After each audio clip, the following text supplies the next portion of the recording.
Ladies and gents, second round, Hidden Cup 5 qualifier. And we've got a fun one here. Miguel in the red. He's in the south here.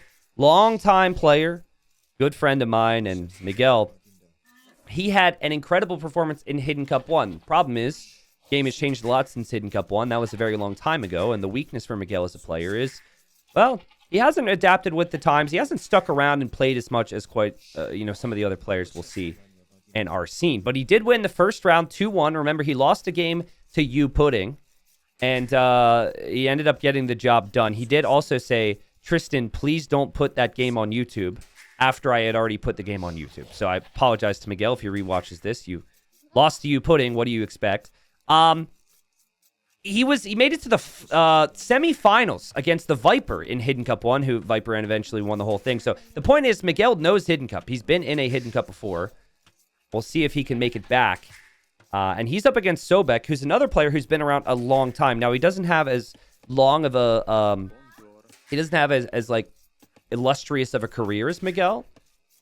But he's had a really strong year. And I think he's in better shape than Miguel, based on what I know and what I have seen. So I find this series to be very interesting, because it's like a classic pro who's accomplished a lot and probably underrated in some ways by the newer generation.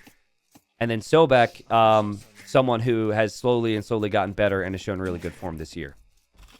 Yeah, it's kind of sad that I have to say classic pro, because it's the best way to explain the type of player Miguel is. But there is a player called classic pro. I almost said plastic pro, who's also in the qualifier. So not trying to confuse you there. But the map is Gold Rush for game 1. We've got Miguel playing as the Malay. And then we've got the Burgundians for Sobek. Very nice back resources here for Sobek. The berries, the gold, the stone, all very close back there. Obviously, most likely is going to want to wall up. We see a lot of that on Gold Rush. The players start far apart from each other. And so we could see some walls maybe headed this way, this way, this way. It's going to happen. Feels like Miguel wants to actually be aggressive. He's gone 2 on wood, which is a good indicator of that. He also has a really nice map, especially with golds, if he wants to wall up in here. But, again, just looking at his build here, Malay advancing faster to the next stage, and not wanting to... Usually you don't want to allow the Burgundians to be safe because of their good economy. I could definitely see Scouts being a solid opening here. Is Classic Pro very young? I think Classic Pro is like 25, 26. I don't think he's really that young. Maybe that's really young for some of you guys, but I would say that's pretty much... I'd say that's like average for our esports scene. That might not even be average, but yeah. I'd say like if someone's like early 20, late teens, early 20s in the esports scene, that's when, at least for age, we're like, whoa, they're young, you know? Yeah, Miguel's going to be up very quick here. Incredibly quick, and there he goes. And he's on his way to find the enemy right now. And Sobek has not walled yet. Sobek getting looms, so Sobek will also fight in the feudal age here. But he's had double bidaxe already, being the Burgundians. So that's the Burgundians for you, right? Rushing the eco upgrades. And if you go feudal age here, I don't know where this vill is going. Maybe this is a wallville. But if you go feudal age, you can then get the castle age eco upgrades too. So it's not, you don't have to just go fast castle with the Burgundians. I think he sees his map. And yes, the tendency is to wall. And yes, the possibility to wall is there.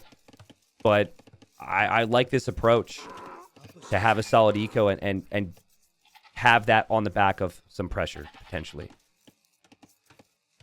T90, what do you think about Monk play being OP in recent times?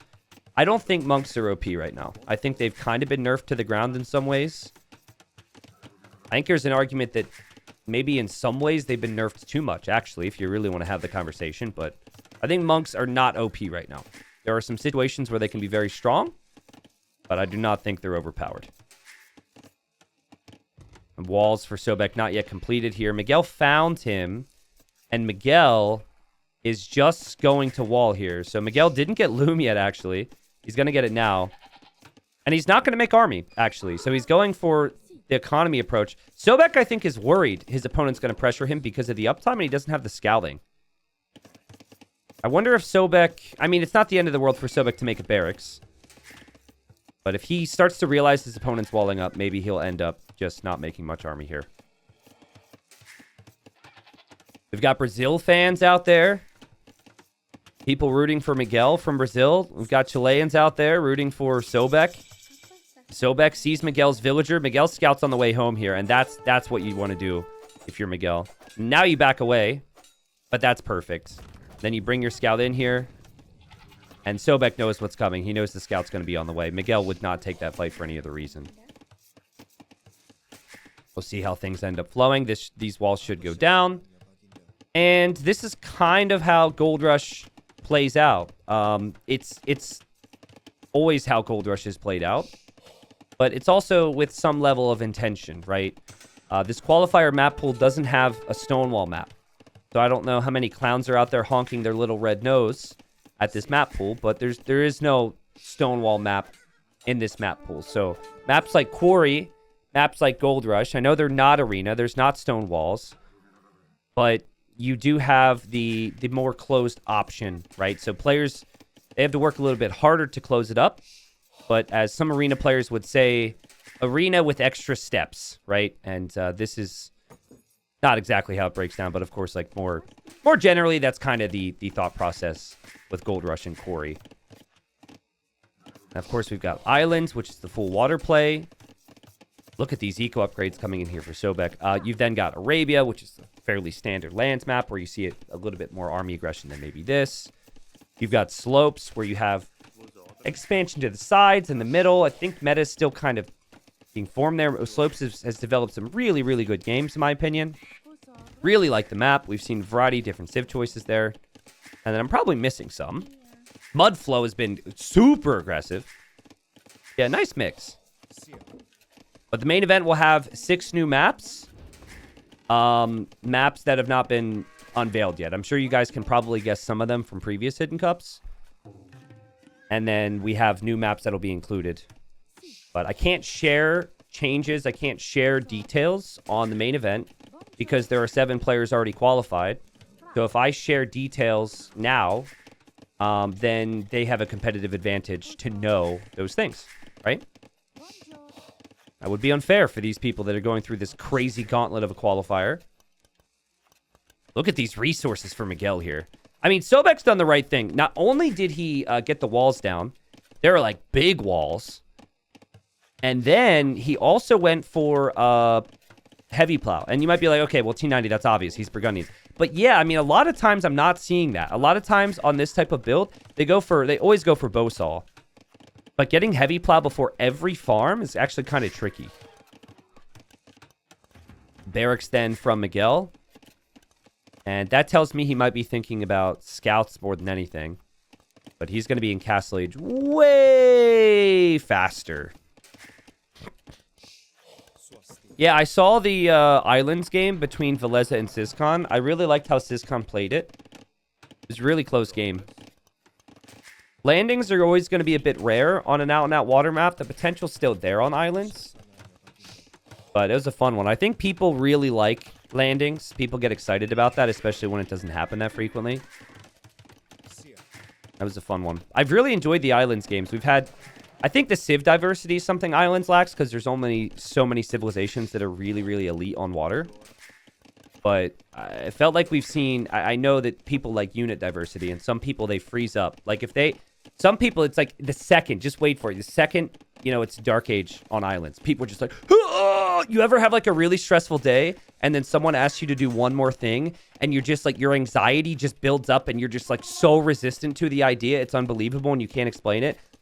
I can sometimes be like that. Some people are like that with Islands, and you know, I get that not everyone likes it, but I felt like the games have actually been very good, and we've seen a variety of different things, both like highlight worthy things, but also just diversity with the openings there. That's me every morning. I'm sorry, I didn't mean to bring it up then. That's my bad. And here comes the scouts then for Miguel. Where's Miguel's 3 tile golds? T90 blind in chat, please. It's right there. It did blend in a little bit. It did blend in with the terrain. Hard to see. But immediate 3 TCs for Miguel. So, Melee advancing faster to the next stage has paid off here. Miguel in Feudal Age, I think he kind of baited his opponent into thinking he was going to attack. Then, of course, he didn't attack. And now, of course, he is going to attack. Burgundians have the cheaper stable upgrades. So Husbandry and Lycav, really easy to mix in here. And the res collected just flowing so nicely right now for Sobek. Sobek won't be as quick to the town centers, but is ahead on these eco upgrades. And the big thing you're really going to have to work with here with the Sobek is the wood, because these farms are not reseeding anytime soon because of that upgrade. And Miguel researched forging there, kills some scouts, not bad. And Sobek throws away that scout, which is a little bit surprising. I think he could have maybe brought that back. Sobek has a hole. Where does Sobek have a hole? No, I don't think he does. He does. I hate it when people do this. Make a gate. Why do people do this? This bothers me. I think that was intentional. Maybe it wasn't. Actually, great house wall from him.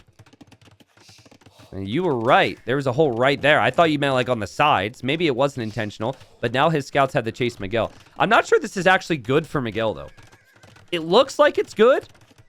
But now he can't escape. And his opponent will always have more scouts than him. What it does give is an opportunity for him to maybe snag some relics. He's going to drop his monastery now. I think, like, Miguel, he has a decision to make on if he goes for villager kills or if he goes for scout kills right now.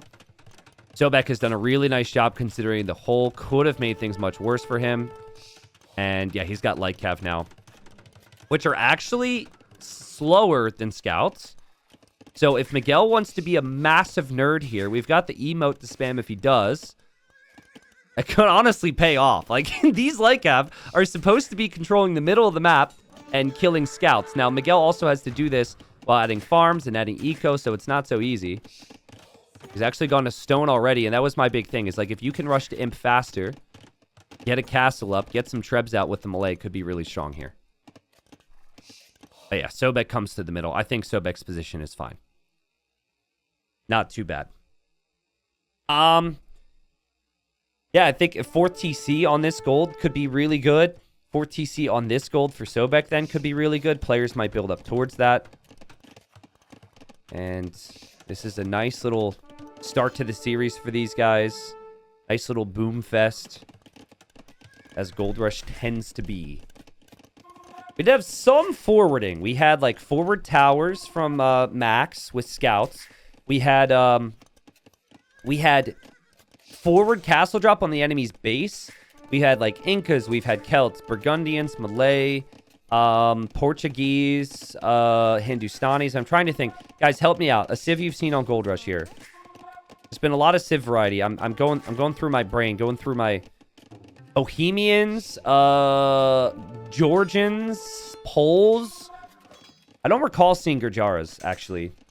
But I'm going to take your word for it. Malay, obviously, here. Incas, I remember. Celts, I remember, if I didn't say that. We've had quite a few. But the theme always, regardless of what civs you're working with, is you want to have the gold control, right? Oh, Khmer and Byzantines. Yeah, true. Both of those were good. I think Poles are really good here. Yeah, Poles are insane because you don't have to go to the middle as early.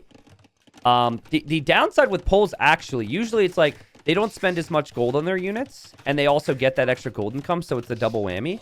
But Polish units, if you think about upgrades, actually lack a lot.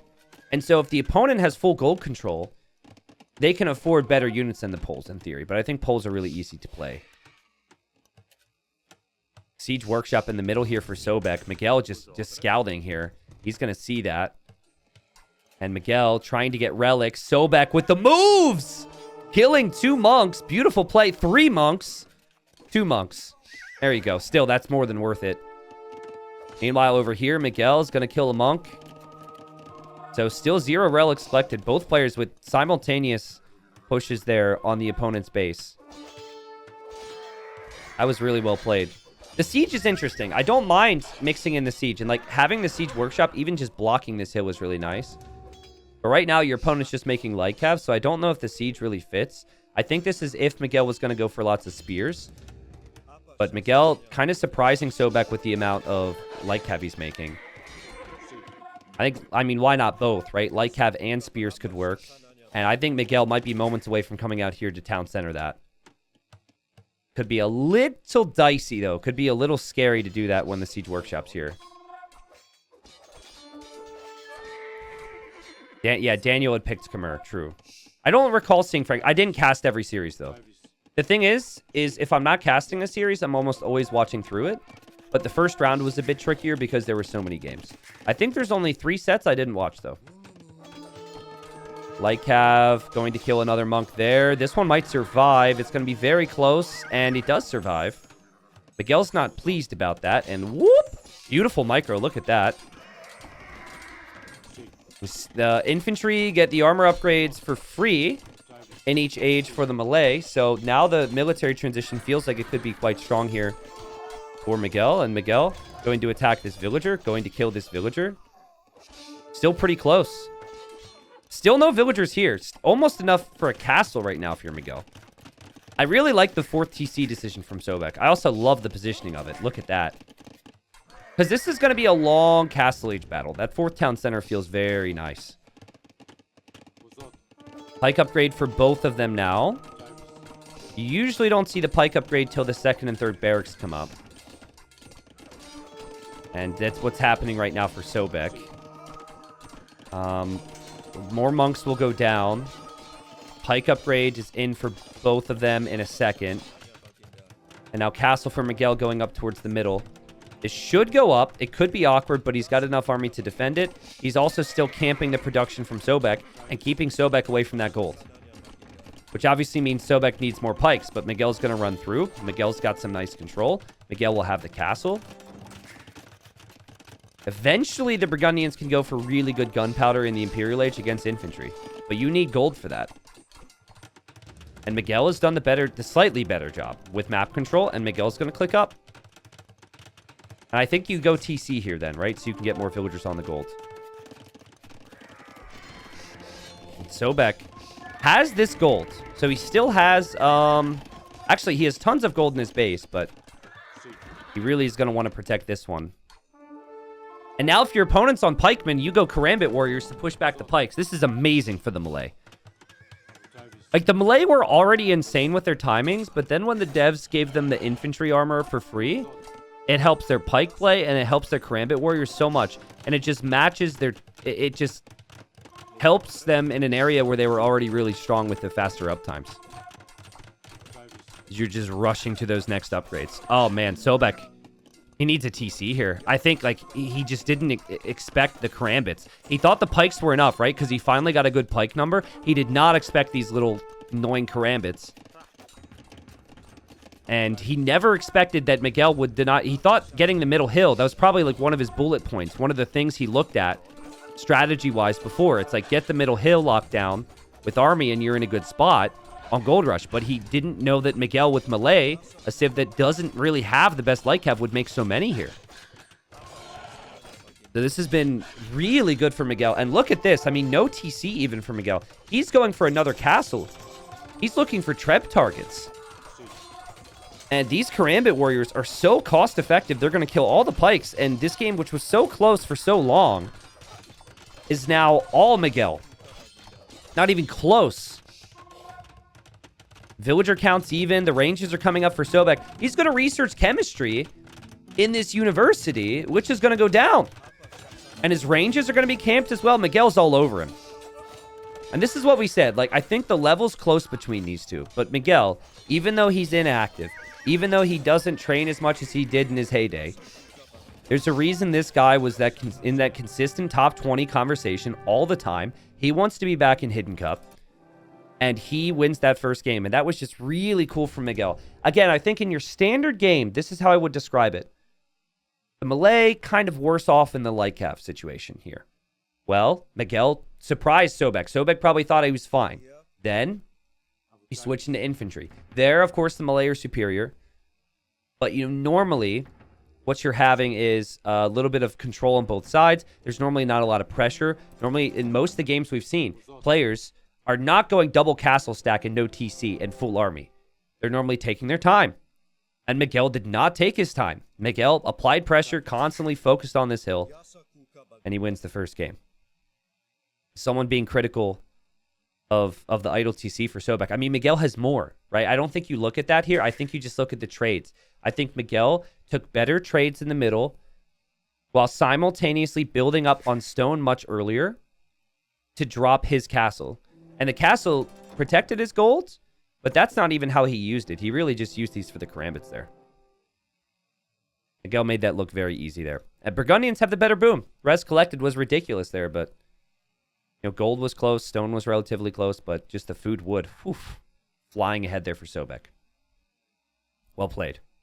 All right, so slope action, and Miguel will know this map. This map was in... Actually, I mean, I don't know if Miguel played too much of it.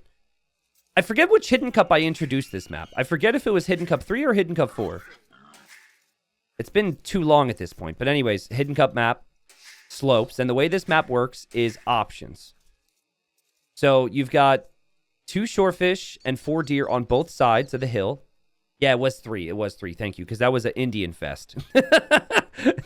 Thank God we're past that. And this is a lot of food. It's also really fast food. So that's 400 food combined with 560, and it's not too far away. But obviously, there is some risk there. Now, you will know that on both sides, you have that, and then on both sides, your opponent has that. And what I'm seeing a lot of players do is they don't want to risk being out here. So they just push in like 1 or 2 deer at risk of, you know, some scouting, and then they stay safe near their TC, right? But the Japanese save so much wood on mills and lumber camps and mining camps. I think if there was a civilization you would take these resources with, it would be the Japanese. And also, like, what I love about the map is you have options and potential through the middle, but you also have very important sides expanding to the side. So I think it's very easy on paper to be like, well, T9, you got to expand to the sides. But go ahead and do that, but look at all the gold and stone through the front and the middle, right? It's like kind of neutral-ish gold and stone. I mean, in Miguel's case, he's actually has his golds rather forward as well.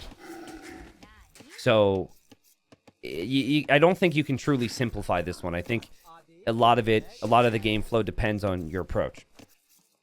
Now, the Hindustanis have more mobility, so I think that's going to be the type of civilization to go more around the sides. But yeah, we'll see. Miguel is scouting his opponent, and he's already looking to see what his opponent is doing. And he knows his opponent's not there. So we have the non-scouting approach, and we have the scouting approach here. And then also Miguel will take the approach of probably milling those resources versus the player who decides not to mill them. So there can be the long-term payoff, of course, if your villagers milled here and they do not die, but that'll be on Sobek to scout that. This will tell Miguel everything he needs to know. Actually, seeing that scout, that'll tell him pretty much what he expected, I'm sure, that Sobek will not take the risk to take these resources. Bashat? I almost said Bashit. Thanks for the 2 months. Sorry. My bad. My bad. Early barracks here for Miguel. This is going to be a drush. He's going to make militia here. Interesting. So he goes for the mill here to recover some of that food. And we'll see. Sobek most likely just going to go like 19 pop, 20 pop scouts or something along those lines.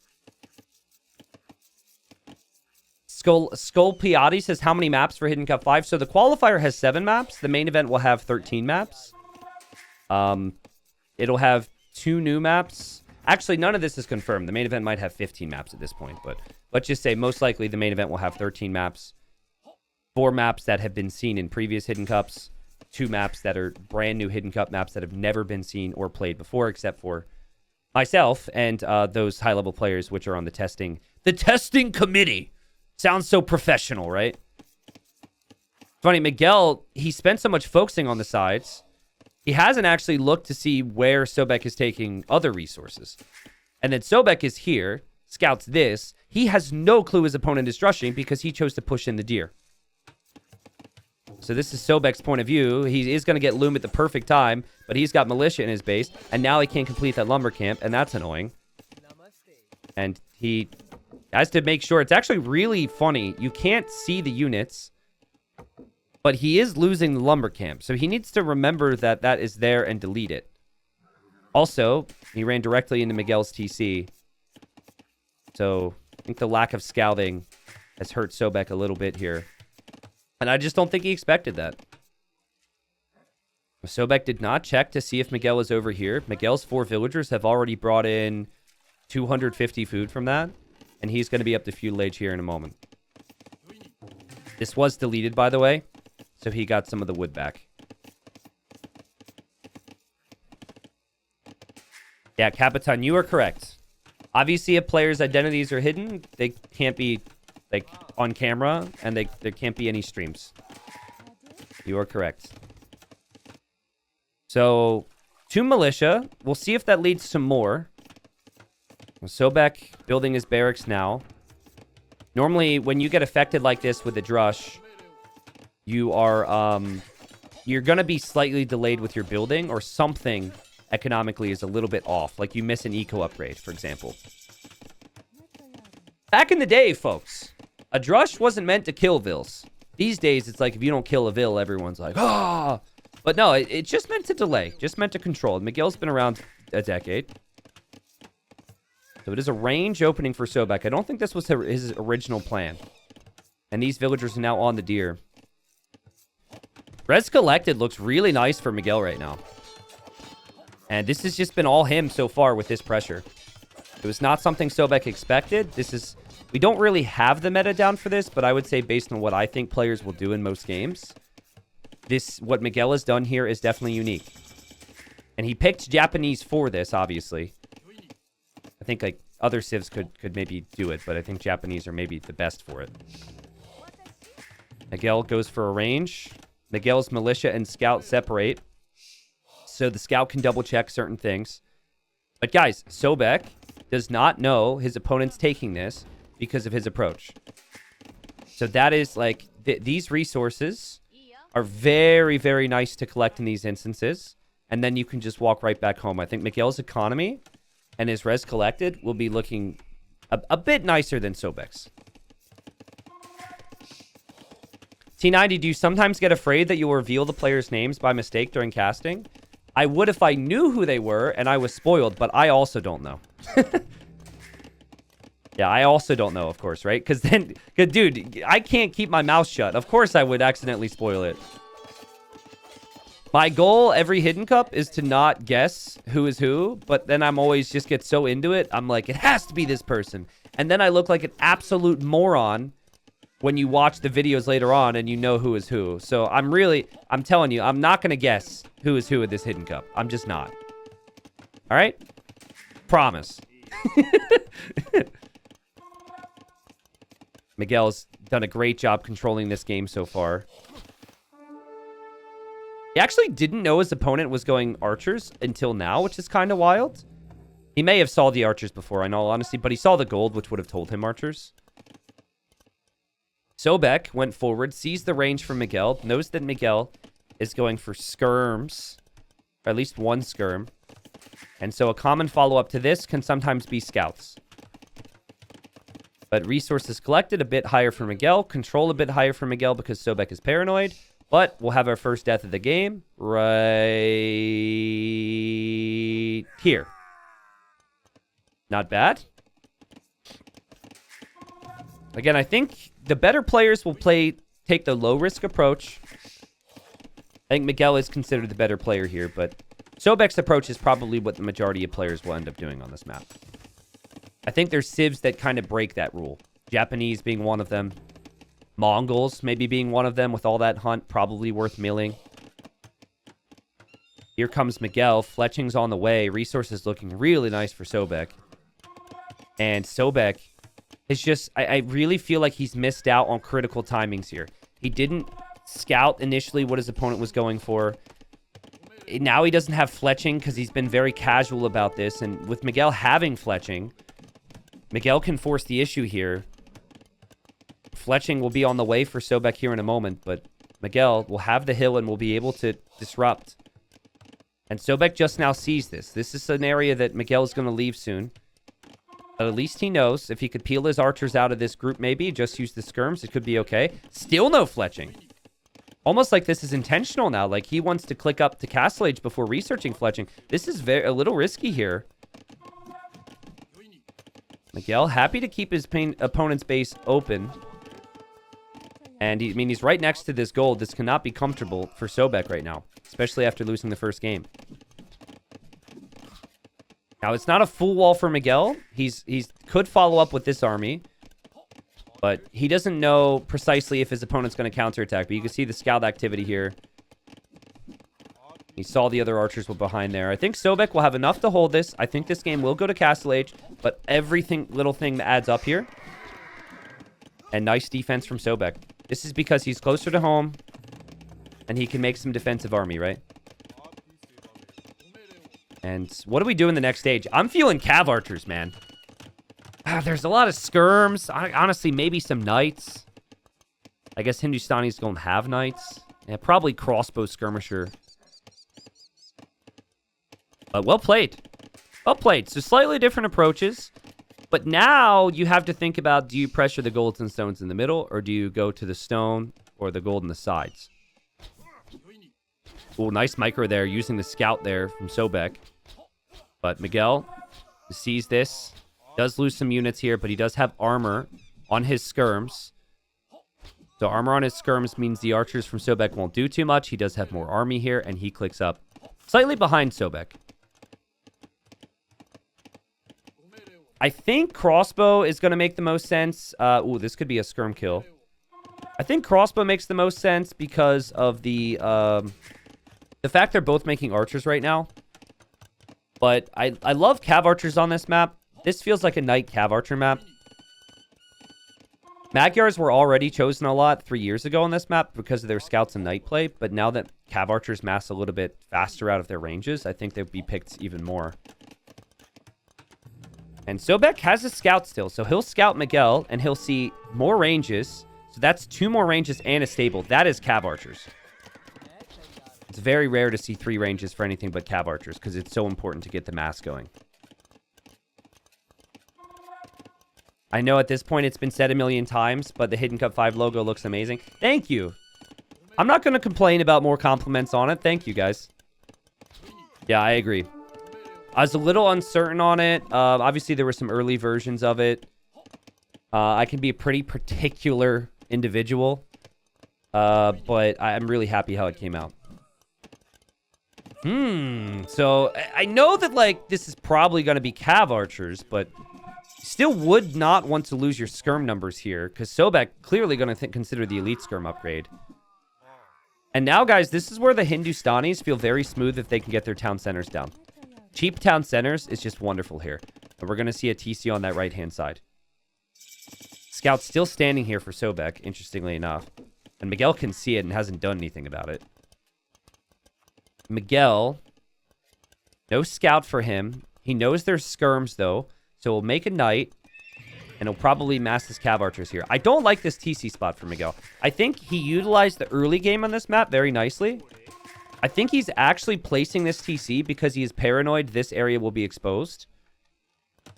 But this town center spot, not really the best one. Compared to this one. Even compared to this one. But it's crossbow for Sobek. And yeah, this just becomes a boomy game. Thank you, It's Stip and Tundra. Thank you guys for the subs. Been really happy with the viewership. I didn't realize we had 8,700 people on this stream yesterday. I mean, that's at least what my analytics told me. I saw 7,500 at one point, which was already insane. I actually, a lot of the time, I don't have my view count up.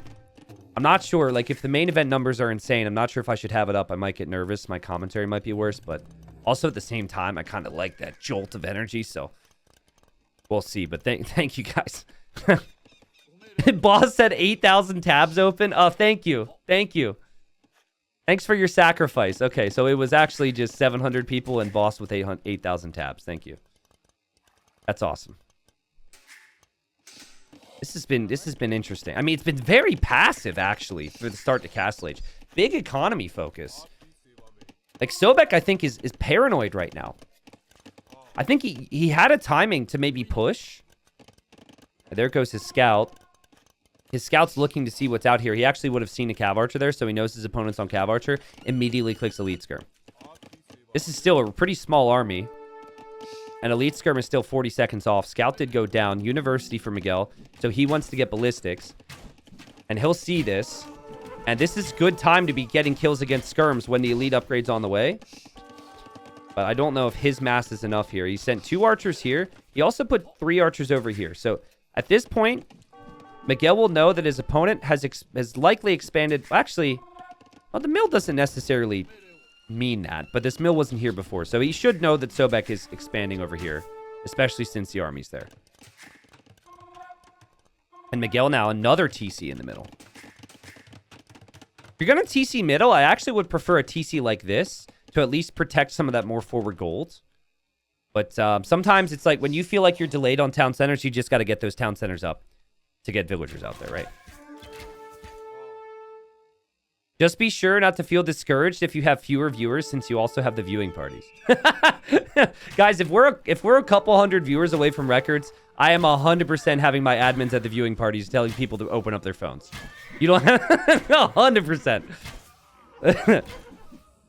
Here's the Cav Archers engaging. Now, if there were more Skirms in here, this fight would be an easy clear up for Sobek. It was still C. He's just got 1 Skirm now. I don't think it's actually that bad for Sobek, all things considered, because he's still got the eco lead behind this. But again, just losing those couple Skirms really could have made the difference between win or losing this fight. Miguel has collected more resources. Miguel now catching up with that horse color upgrade, but I would love to see a siege workshop right now for Miguel. If you can hold this position and make a siege workshop and right here, it makes it really awkward for Sobek to advance out. And now Miguel, who I considered to be the favorite, has a bit of control. And this is not going to be a comfortable feeling here for Sobek. You will feel like, even if they're 50-50 here, right? You go down 2-0, it is unlikely that you'll advance past this series. And the Japanese Cav Archers should get the +2 against Skirms. They have a... I actually forget if they took that back. But they received a bonus months ago where they get +2 attack against Archer line, and it also applied against Skirms. I think they removed that because it was way too strong. Okay, and you guys are verifying that for me, so yeah, that's good. So it's not like that bonus damage is doing anything. Yeah, it should have never applied to Skirms in the first place. That was my feedback on it. And I had heard rumblings, aka, you know, I can't, you know, NDA'd stuff, right? That they were going to remove that, but sometimes I just have to ask chat to confirm, because between the amount of patches they're doing and the amount of things that are being discussed, I can sometimes confuse the two. So Miguel's going to add the siege. He's going to go siege in the middle. Dang. I love how Miguel has said, I know where you are. Siege in the middle, Archer here, Cav Archers here. You stay in your little corner, and I will just come punish you. I really like that. Now that Archer's dead now. So maybe Sobek wants to escape to the other side. Crazy to me, though, like, this hill isn't the area Miguel is pushing. And so I could see Sobek expanding a little bit more on this hill. And now Miguel is going to take this side. Could lead to some future problems here for Miguel. But it's going to be monks and siege through the middle. Sobek won't see this. And he's been on the back foot for a long time. He is going to make camels now. I love this. +2 armored camels with Elite Skirm. The camels can do great against the siege. They could do good against Cav Archer mass if or Cav Archer groups, as long as they're not massed. And Miguel is there. Would love to see more outposting here on this map. And whoops, I just changed to the line of sight of that tree. Was trying to see what Sobek could see. Yeah, like an outpost or two here from either player, just to have an idea of what's coming, would be great. Siege Workshop from Sobek. Uh-oh. Villager, you might want to just cancel that and tell someone else to build it. The stone income is critical here for Sobek. He does have gold over here, but he doesn't have easy stone access. It's this, and now he's expanding to the left side. Now, Miguel doesn't have the hill, right? His opponent does. He will have also seen those camels, and these camels have enough armor, I think, where they can dive it killed the siege. But the mangonels could always play a role. I'd prefer Sobek's position here.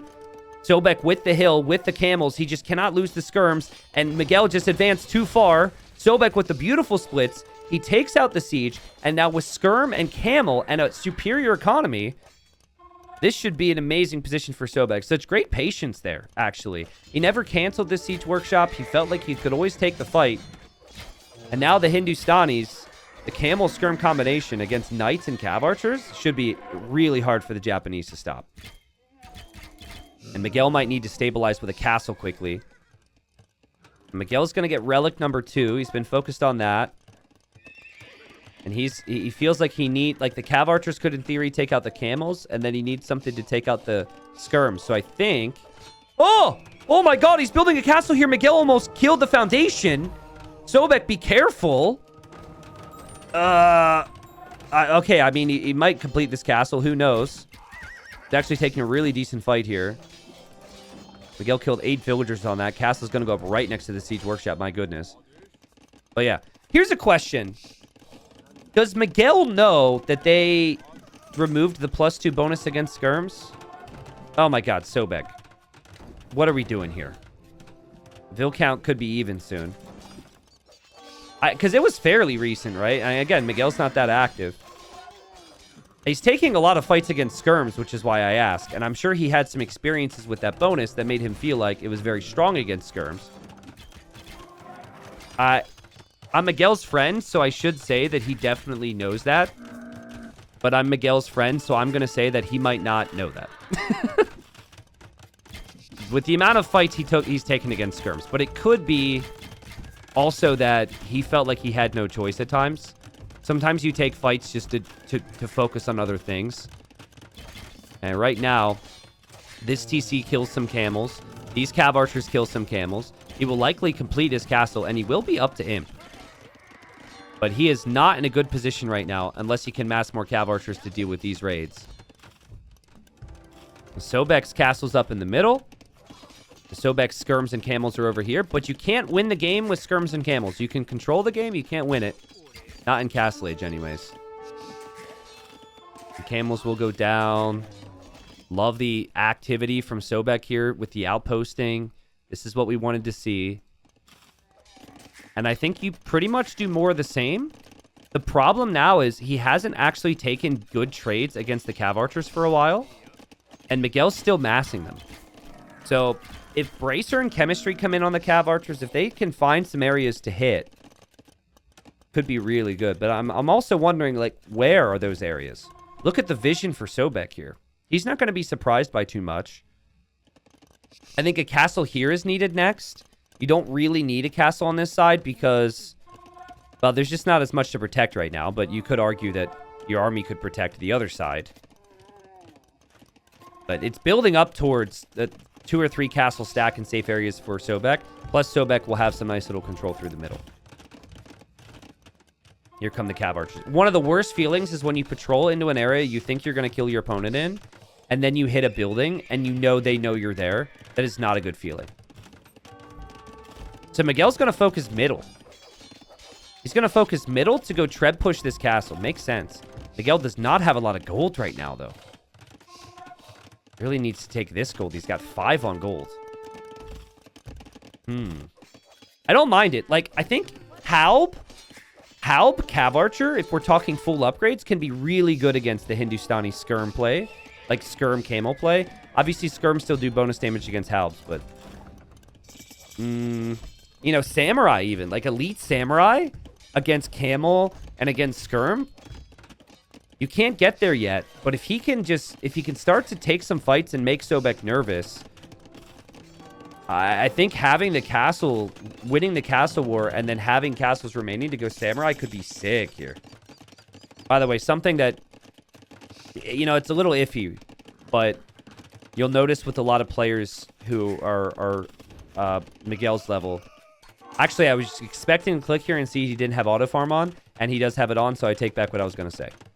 I just saw he's very low on food, little on food right now. Hand cannons eat them? Yeah, but cav archers eat the hand cannons, and hand cannons take time. I'm just saying that I think that's your way back. You treb down these castles, And you hope to take good engagements in the meanwhile. But these camels are so dangerous, man. It's just, you can't stop to fire because the camels are going to eat you. And then there's the skirms, too. The Japanese do not get bomber cannon. The Hindustanis do. And Miguel knows that these castles keep him alive in this game. He's going to drop one right there.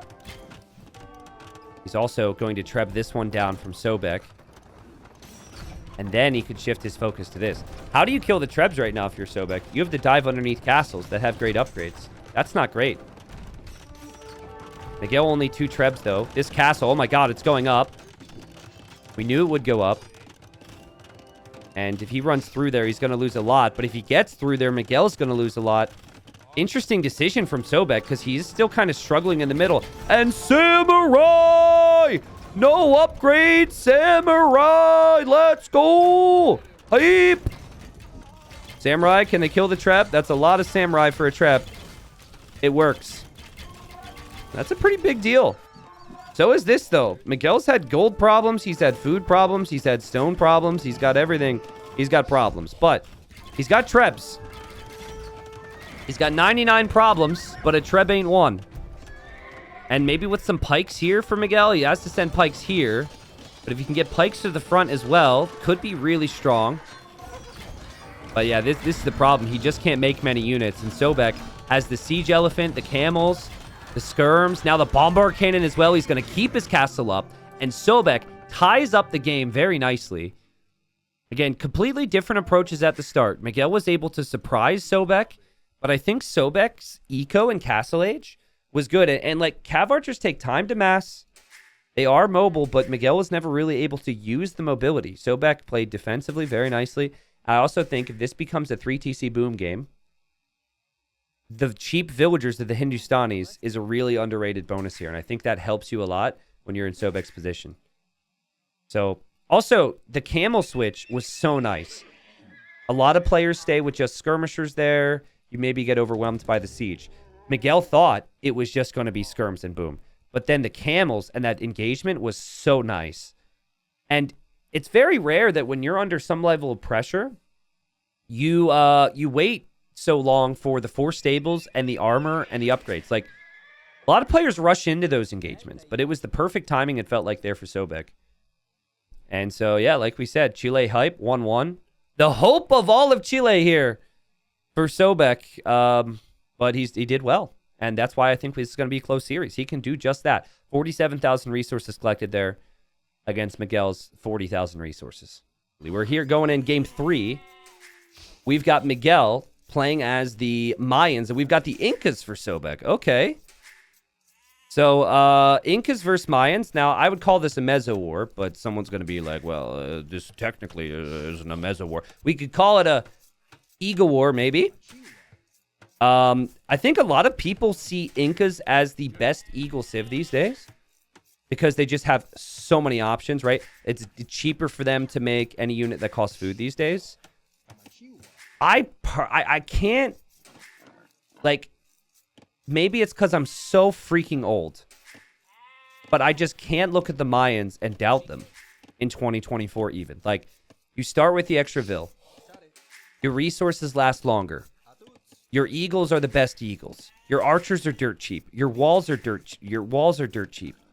I think Mayans could do really well here. Now, I'll tell you where the Incas thrive, okay? The Incans thrive with all their little savings early on. So, already 25 population space for the Incans. They have the ability to go for the earlier barracks because they don't need the houses. They save wood. So you could mix in militia, right? And then you can go for a cheap skirm follow-up against archers. Even like the Eagles. I know Eagles don't have a lot of food costs, but even the Eagles would be a bit cheaper. So I think for the Incas, it's about flooding the Mayans while the Mayans play a little bit more safe. That is my feeling. Mr. 527, thank you for the 26 months. Thank you. Nichal says, hey, T90, thanks so much for putting out amazing content for the community. T90 salutes. Salutes to you, my friend. Thank you. What's up, Kalinsking? Thanks for the 62. Appreciate it, guys. So yeah, there are games in this quali pretty much every day. over the next 2 weeks, guys. So you'll see me online every day. And then all the best sets go to extras, which is the norm now when I cast tournaments. Best games will be on YouTube. There's more to come about the main event, which is February 25th through March 3rd. And if you're excited about the hero aspect, which is the names that the best players will be playing on in the main event, I am revealing 3 heroes after this series. So we'll have a total of 6 revealed. All right. The thing I will say about that, I've been super rushed and busy, and I haven't done any pronunciation practice yet, which I swear to God I will do. All right. It's already scheduled. It's already done. It's on my calendar for 2.5 weeks from now. So I'm slightly concerned that I may embarrass myself initially when I reveal these 3 new ones. But I think I will be pretty close. All right. Terribly embarrassing to look back at some of my pronunciations in the past. So I'll do better in the main event. All right. If you want the 3 that are released already, someone could maybe post my tweet or my Facebook post or the Reddit post, either or. Pretty nice maps for both of them. I think the fact we haven't really talked about the maps tells you they're pretty even here. The gold, obviously, a bit more awkward for Miguel, but the wood is super nice. So, one player gets the back gold, the other player gets the back berries in the wood. It's kind of how maps can play out. Will you reveal more heroes today, T90? I did say that, right? I didn't just think it. Yes, I will. I thought I said it. Maybe I didn't. But yeah, we'll do that. But yeah, there will be 16 heroes in total. And then you, as the viewers, will get to vote in the cheat code we use for this Hidden Cup. The poll hasn't started yet. And you'll also get to vote in a hero. So you will have your say. Sobek, who already started with the llama, being the Incas, is going to steal some sheep. Miguel dropping his barracks. Miguel needs to remember a house here. Oh, this is really, really, really, really bad. Miguel! Make a house! Miguel! Insta town watch. All right, well, he has vision. That's the positive. So there goes his Vil lead because he forgot to make a house. But he has town watch. You need to use the TC for something. It's looking pretty sloppy right now for Miguel. Oh, he's going to take his sheep back. And then these sheep, too. I don't know what's happening with the sheep. It never really feels like the Incas need sheep, even if they lose sheep.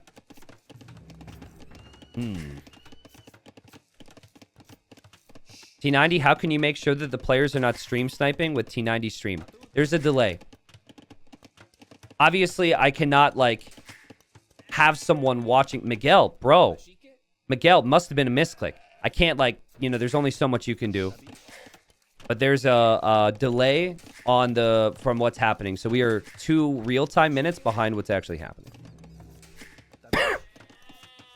So anything I see is always delayed. That's a standard for tournaments. It actually isn't a standard for all tournaments. I think that's really, really, really, really, really, really bad. I get that, the scene's respectful and we're all chill and whatnot with each other. But we should absolutely always have a minimum of a 2-minute spec delay on any live game. That is not always the standard. Eagles there, attacking. Skirms. What was going to be with Sobek's plan. So it makes sense, because, again, it's so cheap to do it. Miguel has had a really rough Dark Age here on a map that players have played 1,000 times.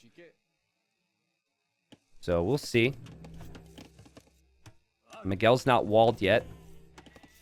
He is going to mix in some Eagles. I think if he gets the walls down, they'll be sitting pretty. There's constantly sheep showing up to his base here. Constant sheep delivery. But it is more army for the Incas, which is what we predicted, right, chat? Is 2 minutes the standard for Lowy the Legends? I actually forget, but I think ranked games have an established delay of a minute. Because there is a countdown. I just don't know what that is. So actually, there is an established delay. Someone's got their priorities straight here. Don't want Lowy the Legends who don't have hotkeys or build orders seeing my stream. Okay. Awkward times for Miguel here. because of the skirms and the eagles. The archers can't contribute as much as they would like. Miguel, though, does separate the eagles from these skirmishers. And it's just a very awkward game right now for Miguel. Sobek behind this, playing incredible. Look at the farming setup. Look at the walls. And I just do feel as though Miguel's struggling a bit here. He's also open over here. It wouldn't make a lot of sense for Sobek to try and really run through right now. But that could happen. And I think Sobek, after the first game, it seemed like they were the same type of player with the same type of style in the first game, and then Miguel just upped his level. So you worried for Sobek that he wouldn't be able to match Miguel if the game went late. But then game 3 was also similar style in some ways, at least in Castle Age. And then Sobek got the job done.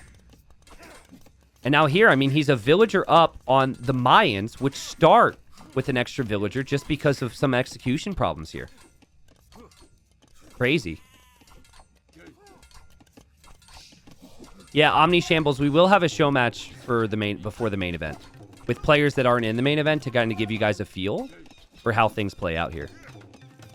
I think we're seeing why the Incas prefer to play this way.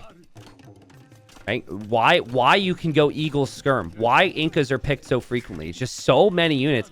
And there's no big economic downside behind this for Sobek. Very well played.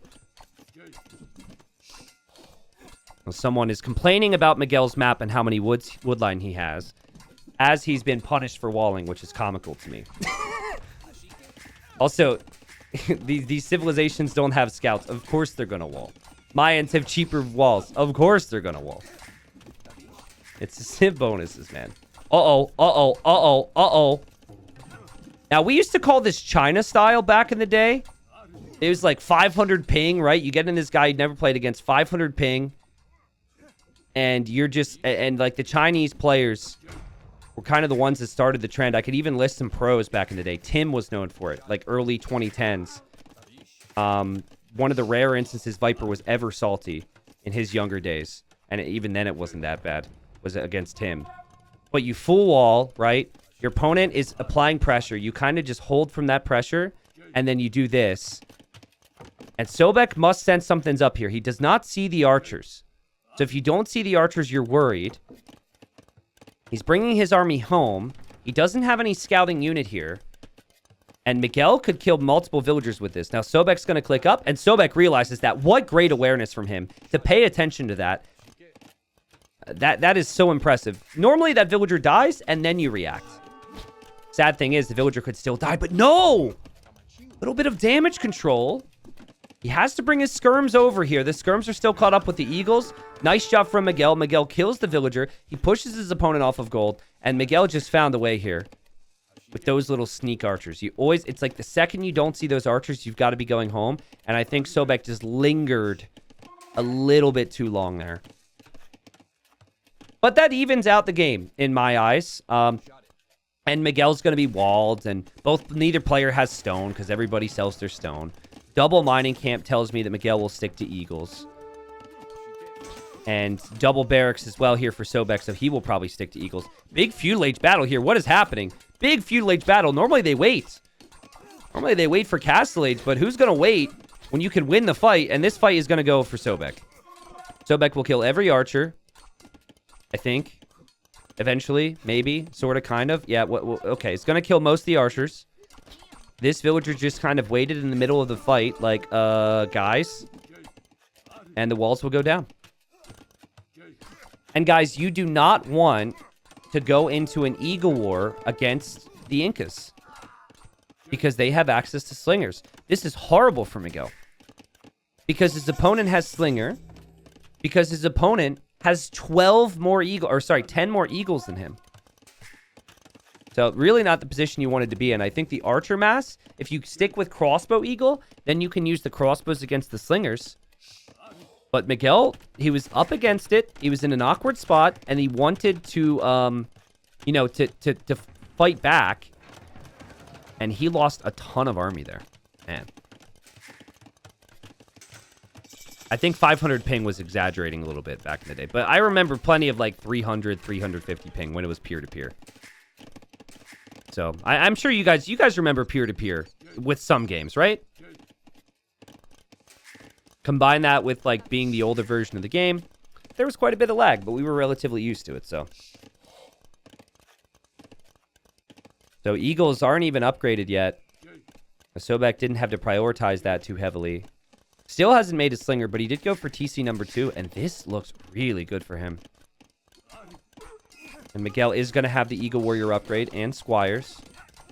So he could soon take this fight. Sobek, of course, will have plenty of time just to fall back if he doesn't like the engagement. Peer-to-peer is still the better option for some games. Yeah, I don't know enough to agree or disagree with you on that, but I could see that. Okay, Slinger's now on the way.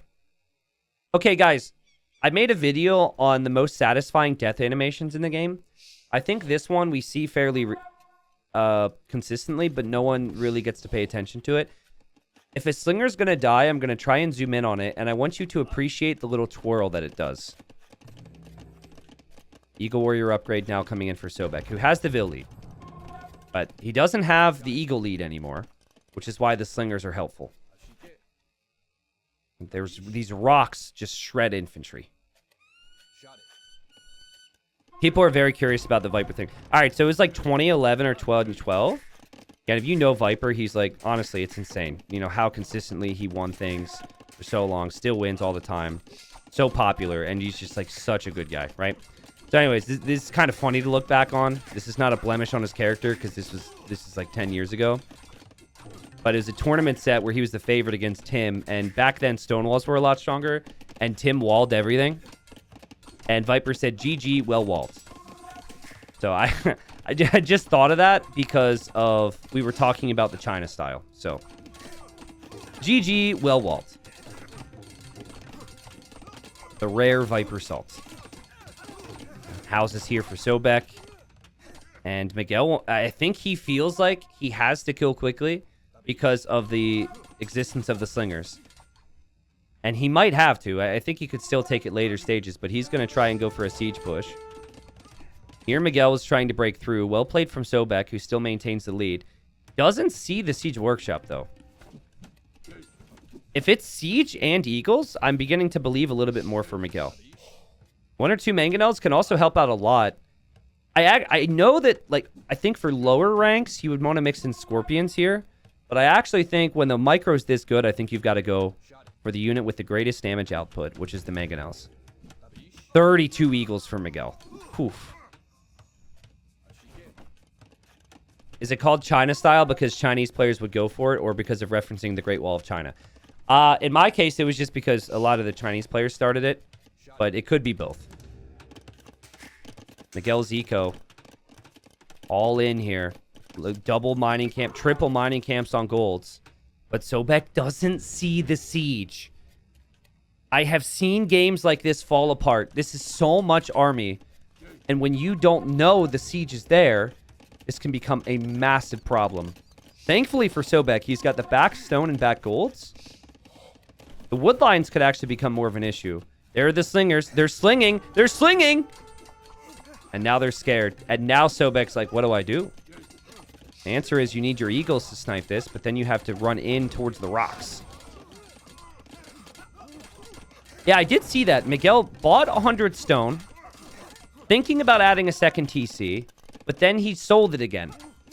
And I actually like that, because I think Miguel realizes, I'm already going to be behind in eco. Why even try and catch up at this point? Okay, now he's buying stone again. All right, fine, Miguel, fine. Just go ahead and do that, right when I try and make a valid point. He did delay it for a very long time, all right, so the point still stands. It invested a great deal into this military before the eco. And Sobek, his TC is under fire. He has 13 villager lead, but 7 of his villagers are idle here, and there will probably be more. This could be a big problem for him. One mistake, and his slingers get taken out. And Miguel, I mean, it looked sloppy in Dark Age, but now he's at this crazy spot, man.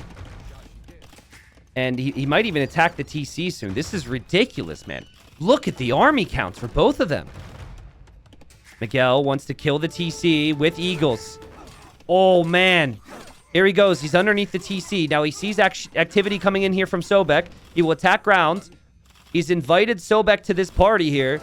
He's forced Sobek to take the engagement. I think this engagement can be good for Miguel if his mangonels can get hits on the slingers. He still has one alive back here. It can't seem to roll over there. It rolls into the TC. There's a lot of slingers still, and the siege is out of the picture. And I think Sobek holds this. It is basically all slinger for him, but these eagles they go down so quickly. It's not even close. And Miguel had, what, 40 eagles plus 2 mangonels. Now he's just got 10 eagles here, and he runs through. But Sobek holds. Beautiful job from Sobek. It was not a bad idea for Miguel either. Obviously, when he started to attack the TC, though, he did force Sobek's hand. I think ultimately Sobek was very close from taking that fight anyways. The TC killing the siege like that is not something you really ever account for in Miguel's shoes. It's just, maybe he got a little too close. And now Sobek runs forward with the eagles. And the siege, he will go down here. And then the slingers can protect the rest of these eagles. And then all these eagles are dying. Miguel is dropping TC number 3. His plan now is to stabilize, to hold against this, and boom, but it's going to be really tough. This is why you really need archers mixed in with eagles if you are the Mayans or the Aztecs against the Incas these days. And skirmisher, of course, is tricky too, because skirmish then die to the Incan eagles. Incas are insane. I think the majority of pros right now think Incas are top 3 on standard land maps. Like Arabia, I think that people would say they're top 3. But take nothing away from Sobek. Like, Sobek has played them perfectly. Like, his timings have been really clean. Look at his food eco here. Crazy. Oh, yeah, we didn't see a slinger die yet. Here, let's see. Can we see a slinger die so I can watch them twirl? Good army investment from Sobek. Catching up on some eco upgrades that he didn't have before. Okay, watch the slinger die. Ready? Okay, hold on. This is important.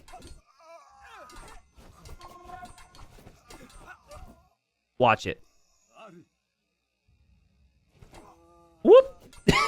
He turns around, then falls right in his face. I don't know. I find that satisfying. Slinger's still killing eagles. Slinger will kill the Vil, and we're catching up to live time because I'm stupid. And 4 TC for Sobek. Yeah, I mean, why not? Why not? This is no longer a threat, but you're not able to hit the opponent, so you might as well just add more eco. Things like relics would make a lot of sense here. Miguel is in trouble. Miguel is in trouble. Now, little story time about Miguel I told yesterday, but I think it's fun for Hidden Cup history. Hidden Cup 1.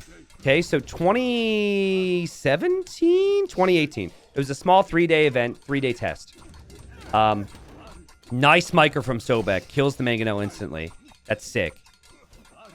Miguel made it to the semifinals. Now, obviously, we didn't know it was Miguel. And we didn't know he was up against Viper. But we had our suspicions that it was Viper because of how the previous rounds had gone. And back then, the spectate, if you were going to spectate, you would sit in the lobby of the players in the spectate area. So you could see the players chat to each other. You can't do that these days. And so I host the lobby for the tournament semifinal. Player 1 joins. Nothing. Player 2 joins. And once player 2 arrived, both players at pretty much the same time said something in Chinese to each other. And at that point, we were like pretty damn certain it was Viper. We didn't know who the other guy was, but we didn't think he was like, yo, who was the only Chinese player. And I was like, wait a second. What's going on? And so it was actually Miguel and Viper, and they both had the idea to go to Google Translate and say like, hello, my opponent, or something. It was just so funny because it looked like they were having a conversation.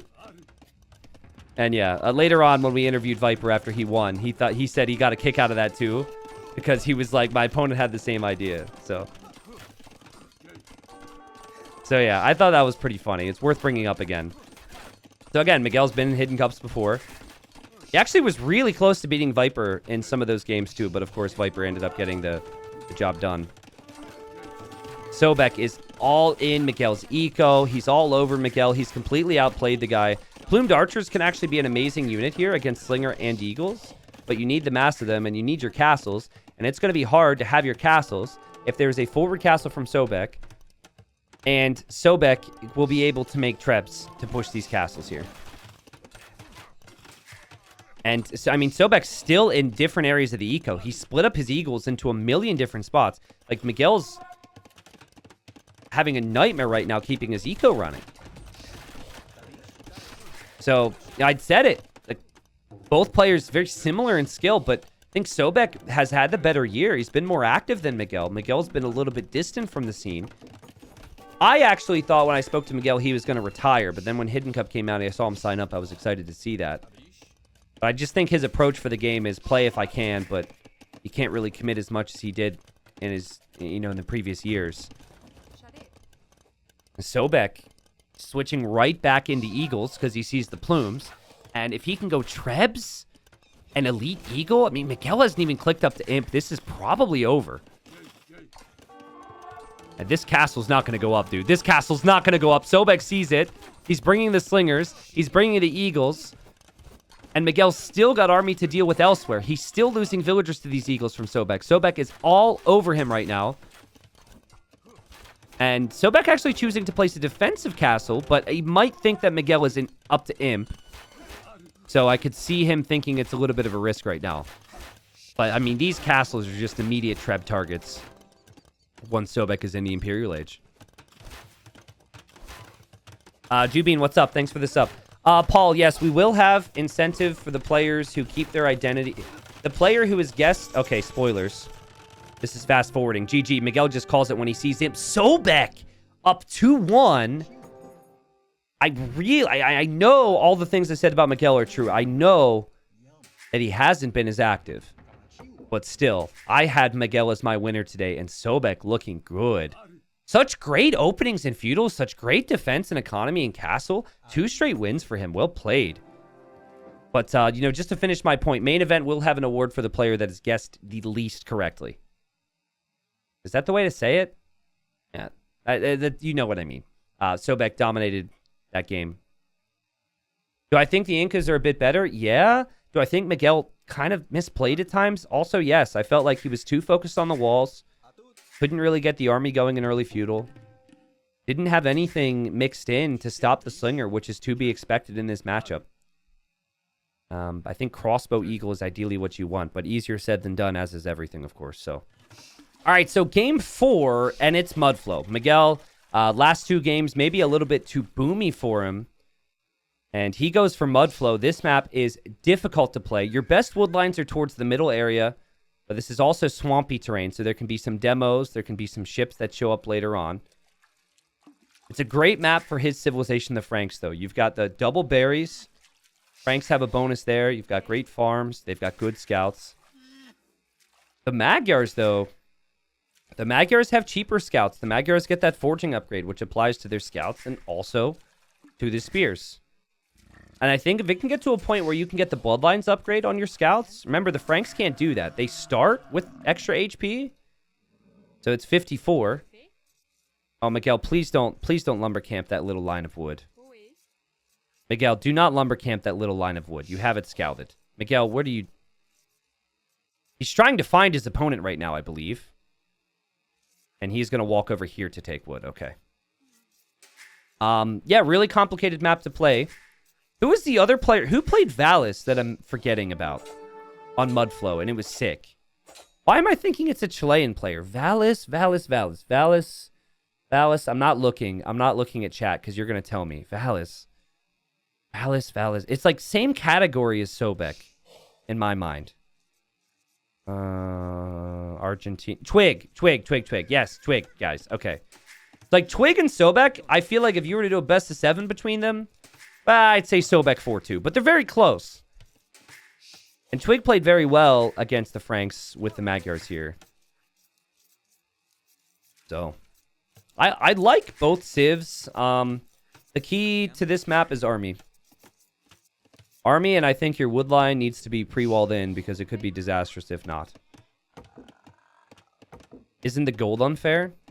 What, this? It's not great. Neither is this. Nothing is really that great on this map, right? You're not going to lose the game over this. If you don't have an army to protect the front of your base, you're losing out in your farms and everything else. So, still random map script. We're not holding people's hands that much with these maps, you know? But that is a good point. The gold is forward. You do have your berries and your farms towards the back. You could also say, like, this stone is better, right? Whereas Sobek, his stone's more exposed. You get 3 golds next to your TC. And then the other golds are spread out throughout the map. This gold is a little bit of a hike for Sobek down here, though. And then you've got, I guess, 2 generated in the back there from Miguel. So that's good for him. This map is about expansion. But a lot of it's tricky, right? Because you need the gold, you need your farms, but you also need the wood. And wood is something that players will scout for first. T90, will you do 50 gift subs if heavy demo still a thing? Yeah. If we ever see the heavy demo upgrade on this map, I got to be careful because Ganji, are you still watching? Ganji is a player in the qualifier who hasn't played yet. And if he were ever to have a massive lead, I could see him ruining this. He was in chat. But I'll commit. If we ever see the heavy demo upgrade on this map, I will give 50 subs to the stream. Okay? He was here in chat earlier. I saw him. He doesn't want to speak now. But yeah, I think that's fair. Because, like, regular demos are still so good against villagers. I think heavy demo would be insane. But I've learned that the Franks have it. Last time we had this discussion. And Magyars do not. Ooh, Miguel. Going to reach Feudal Age a little bit faster. That's an insane uptime. That is really fast. And this is nice because you get some early hits on the Magyars before they get their extra attack. Ooh, this is huge. This scout might actually die. Oh, a little bit of hesitation. Boink. That's one hit away from going down now. That's nice. Both players have the strong early scout. Franks and Magyars normally go for an advantage, and the scout gets killed. Well played, Miguel. There's the stable for Sobek. Shocker. Walls on the wood line. Also no surprise. 6 villagers on wood here. I could be getting ahead of myself, but I feel like that will be a problem. 8 or 9 feels more realistic because you will take these straggler trees and there's only 50 wood on them. There's only 130 wood here. Then again, I think he's going for the heavier berry approach instead of the early farm, so that actually might work out. We'll see. Spearman gets the kill, and now all is fair. That's frustrating for Miguel. Dang. Yeah, we've seen some pretty nice demos. We've seen demos kill crossbows. We've seen demos kill spears. We've seen demo attempt on villagers as well, so. Are we going to do a fantasy football official setup for Hidden Cup? How would that work? Where you guys draft a team based on the names? You get to just pick people blindly before it starts? It would be kind of fun. You are picking based on, like, just the names, right? You'd have no details to go off of. I think there's going to be enough things involved where that won't be on my list, but we will have guessing games and we will have prediction contest. I think the prediction contest is better where you try and predict the whole bracket. That's more fun and it's simpler. Like, I could tell you who my favorite hero is right now, or I could tell you, but then I would reveal all the heroes. We're going to reveal them slowly over time. I have a hero which I am all in on already because the name and the character is so freaking badass. Actually, there's 2. There's 2 in particular. So, yeah, we'll get to that. A time will come. Scouts for Miguel. Still only 2 of them. Sobek fighting it off. And he does bring a spear over. So, Miguel... Oh! Miguel wants that Vil so badly. That's going to be a Vil kill. That villager will unfortunately die. She goes down. First Vil kill of the game. Miguel also defending very nicely just with good spear numbers here. He's got 6 spearmen. And while the Magyars have the extra attack, numbers still important here. Will each hero have a color in-game assigned? No. A big part of Hidden Cup, obviously, is players can choose, like, what colors player choose can help with identities. Like, if someone picks yellow in the first round, everyone's going to say, Viper, Viper, Viper. But then come round 4, 3 people have picked yellow, and then that means that it could be people acting like they're Viper. Right? Leary, for example, is notorious for changing his color every game. So, like, he'll start with blue, and then in game 2, he'll go to red, and then in game 3, he'll go to yellow. Like, these are things I'll make videos on, and these are things that play into the fun of Hidden Cup. Kind of the mind game aspect, too, for the players. See Miguel heading over for more berries. Wow. That's an option for Sobek as well. I won't show player colors if the colors are awful for colorblind people and awful for production, right? But it will always show, like right now, I'm going to change Miguel to green. You see how it shows the red at the bottom right? That shows his pick. But yeah, I'm not going to have like gray versus orange on an Arabia map that's all orange because that would be really difficult to see. But it can still be something we know. So, really like how Miguel has played this so far. Hasn't collected as many resources. He doesn't have as many farms, but I mean, we'll see how the berry approach pays off. You can see the difference. There's still plenty of berries here for Sobek, but Sobek's got 11 farms. But still not much damage done here from the scouts. Miguel! Oof. That could have been bad.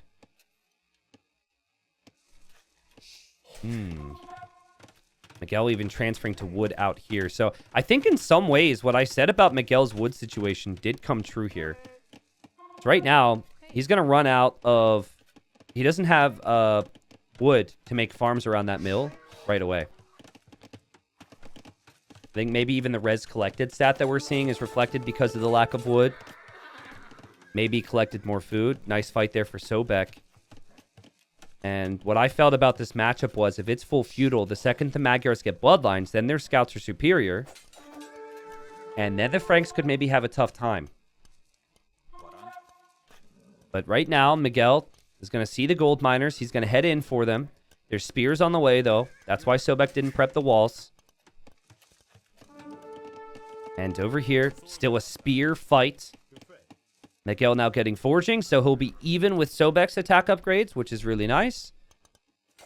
Sobek, though, 2 stable scouts right now. This is going to be full feudal, guys. And we have a dock. I love that. I think that's so good, man. If he can get into that wood line, it could end the game. Even if you hit the scouts, it can end the game. See, this is the perfect use of water, in my opinion.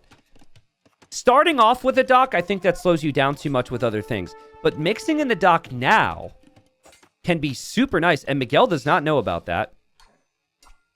He just sees this army.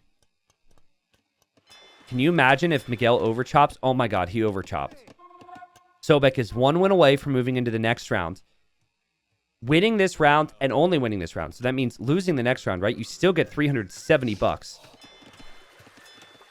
Whoever loses this round will have 150. But it's like, this is a tournament in and of itself.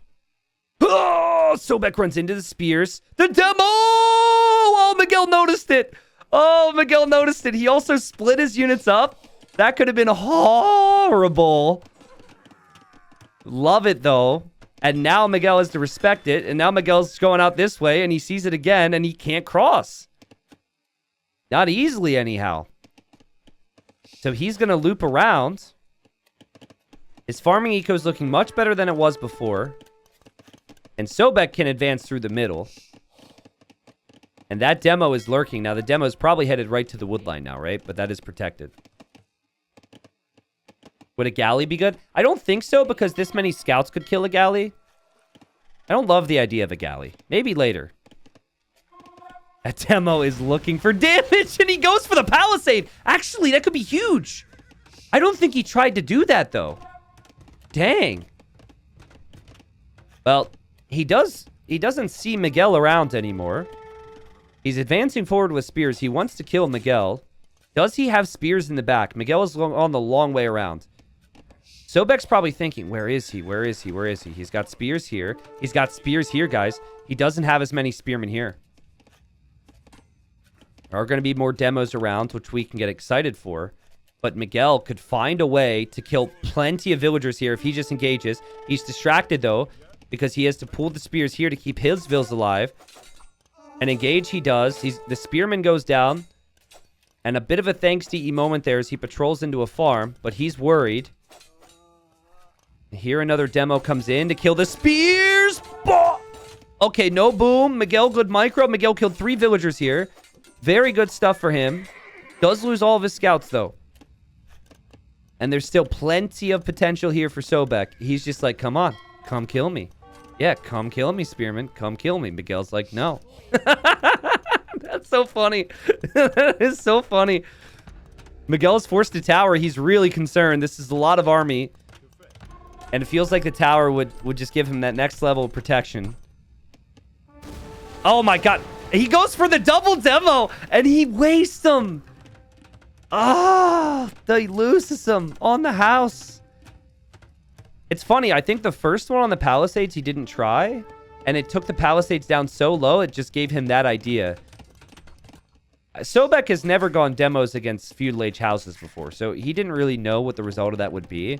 Nice attention from Miguel. And Miguel's up. Miguel's up, but I mean, these are Magyar scouts. And Sobek is completely untouched behind this. This should be a Deadville. And these scouts, what's funny is they might even be able to take out the town center. But they are up against 13 spears, so probably not. Even if it's just 2 spearmen at this point, you can take the fight. Yeah, you lure the others away, and look how fast the spears go down. Is he going to take the fight against all of them? He is. He says, screw your spearmen. For I am Magyars. That's sick. There's no vills to garrison in this TC. That would be wild. Players will never do it, but imagine if he was still going all in with scouts. Tower was a great play. It's extra damage, and it's an area of safety. And the spear's still getting some hits. Sobek uses the market, try to click up, and Miguel's just got spears everywhere. Here, spears get some hits, kills the scout. Here, there's spears, lots of weak scouts. Does Miguel have a market? He does. Yeah, Miguel needs to drop a TC here. Now, it's kind of funny. You guys mentioned Miguel's gold. Now, I actually don't know when someone said, is the gold unfair at the start, if he was talking about this gold or the fact that Miguel had the back golds. But Miguel wanted nothing to do with this gold because of how forward it was. And so now, you know, he's taken the back one, and he could actually drop TCs back here. But then he doesn't have TCs on wood. So I think that this could be great for Sobek. I mean, assuming Sobek's able to TC the wood. Like, let's check wood collected here. Not really proving my point. But man, is the res collected close. It feels like one mistake from either player, and the other player is going to be able to get the win. But even the KD is close. Remember, Sobek has the dock. Sobek can make demos. Miguel's just got spearmen everywhere. And now, of course, it's the pikeman upgrade.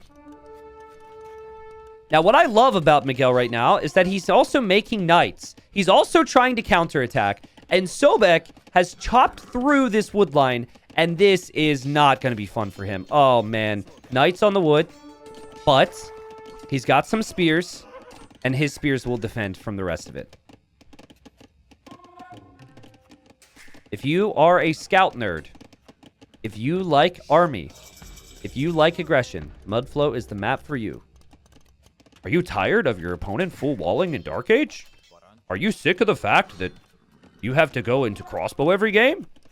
Well, Mudflow is the map for you. Well, TC on the very back. Oh my god, that TC for Sobek is not ideal. Love how Miguel's found these different areas with knights. Again, it's very impressive. Because he doesn't really have the eco to go for many upgrades, but he's just found different areas. Killed villagers here. Killing villagers here. And Miguel has gained a nice little lead here economically. Beautiful snipes. Sobek wasn't able to kill Miguel earlier. The defense from Miguel was great. The offense now from Miguel has been great. And he's on 2 town centers behind this with the Frank eco. Advantage to Miguel. Odds are looking pretty decent that we could get to that 5th game. Why are you making a Mudflow infomercial? I'm sorry, guys. I'm trying to appeal to sponsors. You know, I'm showing what I can do to promote their product. Oh, God. Oh, man. Oh, jeez. Oh, crap. Oh, man. This is... Oh, I can't. I can't look at it. This is painful. Bring the demo. Bring more demos. Bring something. Miguel, perfect work there, right? You send one knight in against the demo. That's fine. Continue to take engagements. And just like that, Miguel is a 20 villager lead in this game. He's killed 20 villagers when he was the one under pressure all the time. Crazy. He's made this look so easy. Always pulling the weak knights away to run home. And TC number 3 for him. And, I mean, he's barely taken wood in the middle. Guess that really shows you if you need that or not. Bones Noob says, guys, Miguel might be good. Yeah, he might be. Maybe. Maybe there's a reason this guy cannot be up to date with the meta, not play the game as much as he used to, and still be a favorite in a series like this. I do kind of feel like there is a chance that he runs out of wood at a really crucial time. I just can't feel... I just... Yeah, this just isn't good. Like, you need to have more wood control. And you are up against Magyars with all the attacks. So maybe it's Sobek's turn now. I don't think Sobek's going to think he's behind by 20 villagers. He might think he's behind by 10. Maybe even 15, but... Miguel...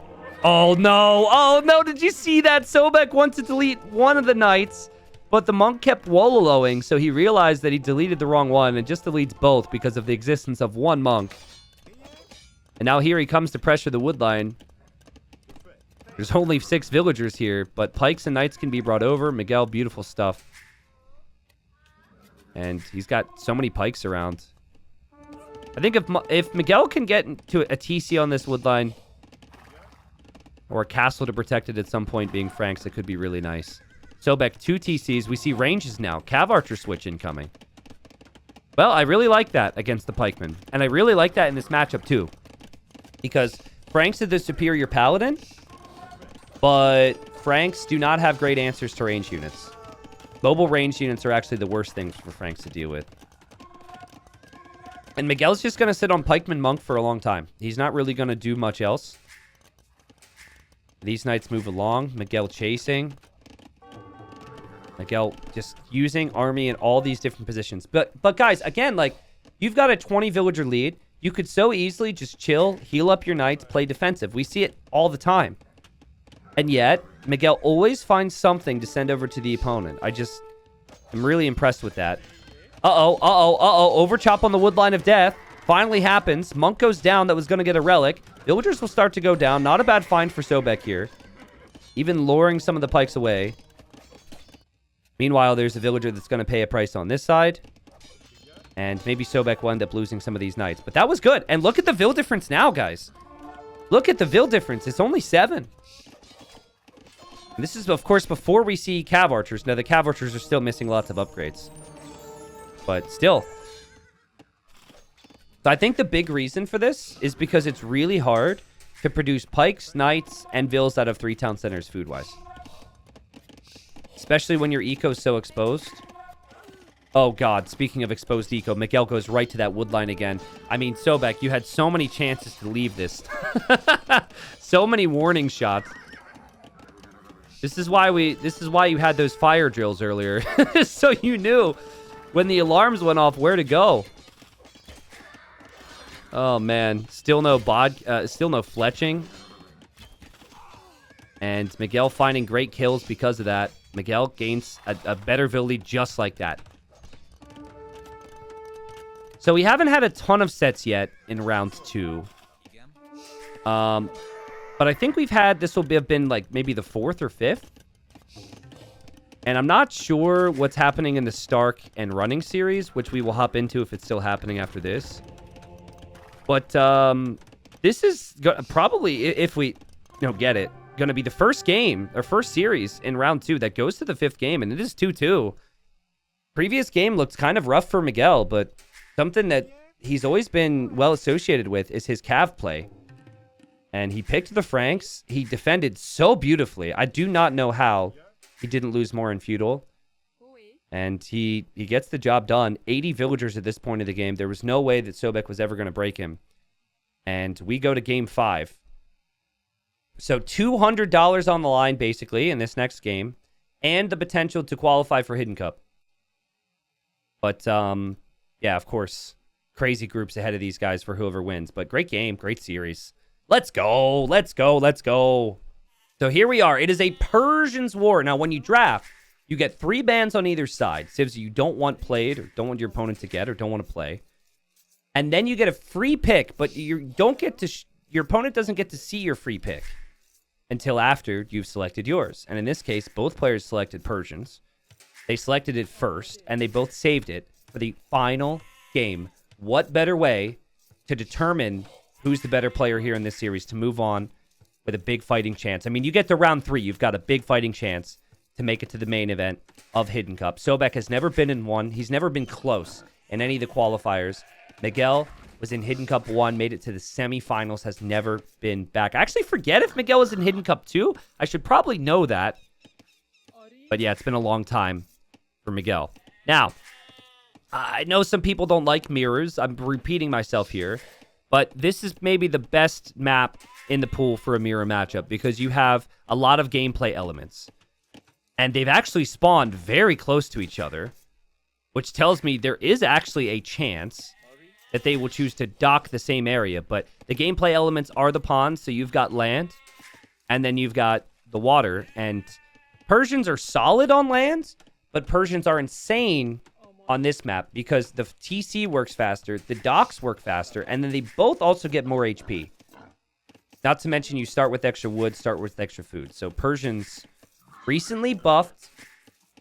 They're in the rotation of maybe like 5 or 6 civs, which are elite on Cross. Now, again, on the whole civ diversity thing, Cross will be less diverse with civs than a lot of other maps. But if we, for the main event, obviously still have not revealed what we're doing, right? But, like, if you eliminate Japanese, Malians, Persians, Lithuanians, and I'm probably missing one. If you eliminate some civs, you're also eliminating a lot of bonuses that allow you to do a lot of different things here. So, from the gameplay perspective, expect them to be able to do a lot here. But yeah, no TC dropping. Miguel's going to dock the left side. Now, when they scout, they're going to probably scout like this way because this is just a little off-center. But this can happen. So there's going to be the dock from Sobek in the north. They will never assume they're this close. Now, I think if they come to this conclusion, I think this is actually better for Sobek. Also, look at the forward berries for both. Yikes. That's going to be awkward. But, yeah, Miguel actually scouting with his sheep will find his enemy's berries. And maybe double back with the scout now. But Miguel, his shoreline is exposed to a pretty easy stroll for Sobek. Sobek could walk over here and dock this. It's a longer walk for Miguel to get to the north. I'm being told that the Stark series is also being really good. So the other Brazilian playing today against Running, that one's good. Good to hear, guys. We'll jump into that after this series. Miguel is T90's amigo. That's why we are missing Stark game lol, says bro AoE. Yes, it has nothing to do with the fact that Miguel and Sobek started an hour earlier. Miguel is my boy, though. You're not wrong on that. But has nothing to do with the fact that this series started an hour earlier. Nothing to do with good scheduling. Has everything to do with the fact Miguel's my boy. I said lol. It's all good. It's so good. I'm not making fun of you. Did I not say lol? Can we please get 11s in chat? I'm sorry. I should have said, it's hard. I can't type it, So Miguel clicks up. Now, Miguel knows. Miguel scouted a long time ago. It was a long journey to figure this out. And he now knows where the dock is. He knows where his opponent's TC is. And Sobek, he has no clue. He is walling here, thinking that Miguel is maybe spawning in the south, and Miguel would try and make that journey to dock him. He's not going to expect a villager coming this way. And you know, poor Matador is going to hate that I brought this up, but, like, I'm very good friends with Matador, right? Matador is playing against Max round 1. And I was, like, so upset in the most professional way I could be about the lack of scouting from Matador there. And then my buddy Ozone was like, T90, when I was playing Cross, all I could hear was you screaming in my head to scout.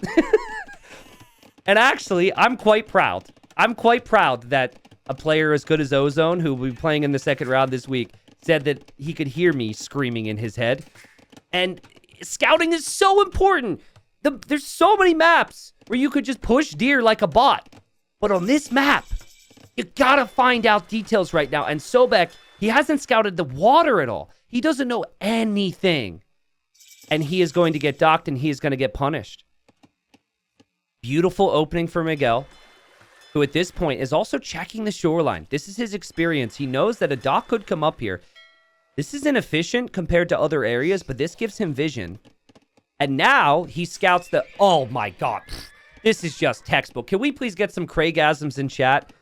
Oh man, this just really gets me excited. Oh my god. Now he scouts the barracks. He scouts the stable. He knows the timings. He's going to go for the barracks, knowing he's ahead on water, and he's going to defend on land. This is just... Oh, it makes me so happy. And now poor Sobek just noticed this. Credit to him for finding it, and he's going to be like, no. And of course, he finds out a little late. Now, the specific thing that really affects you here with Sobek, you can add your own fire galley, but your build was not designed around making fire galleys, so you can only make one. So he needs to go to gold desperately, and then it takes time to get that second fire galley.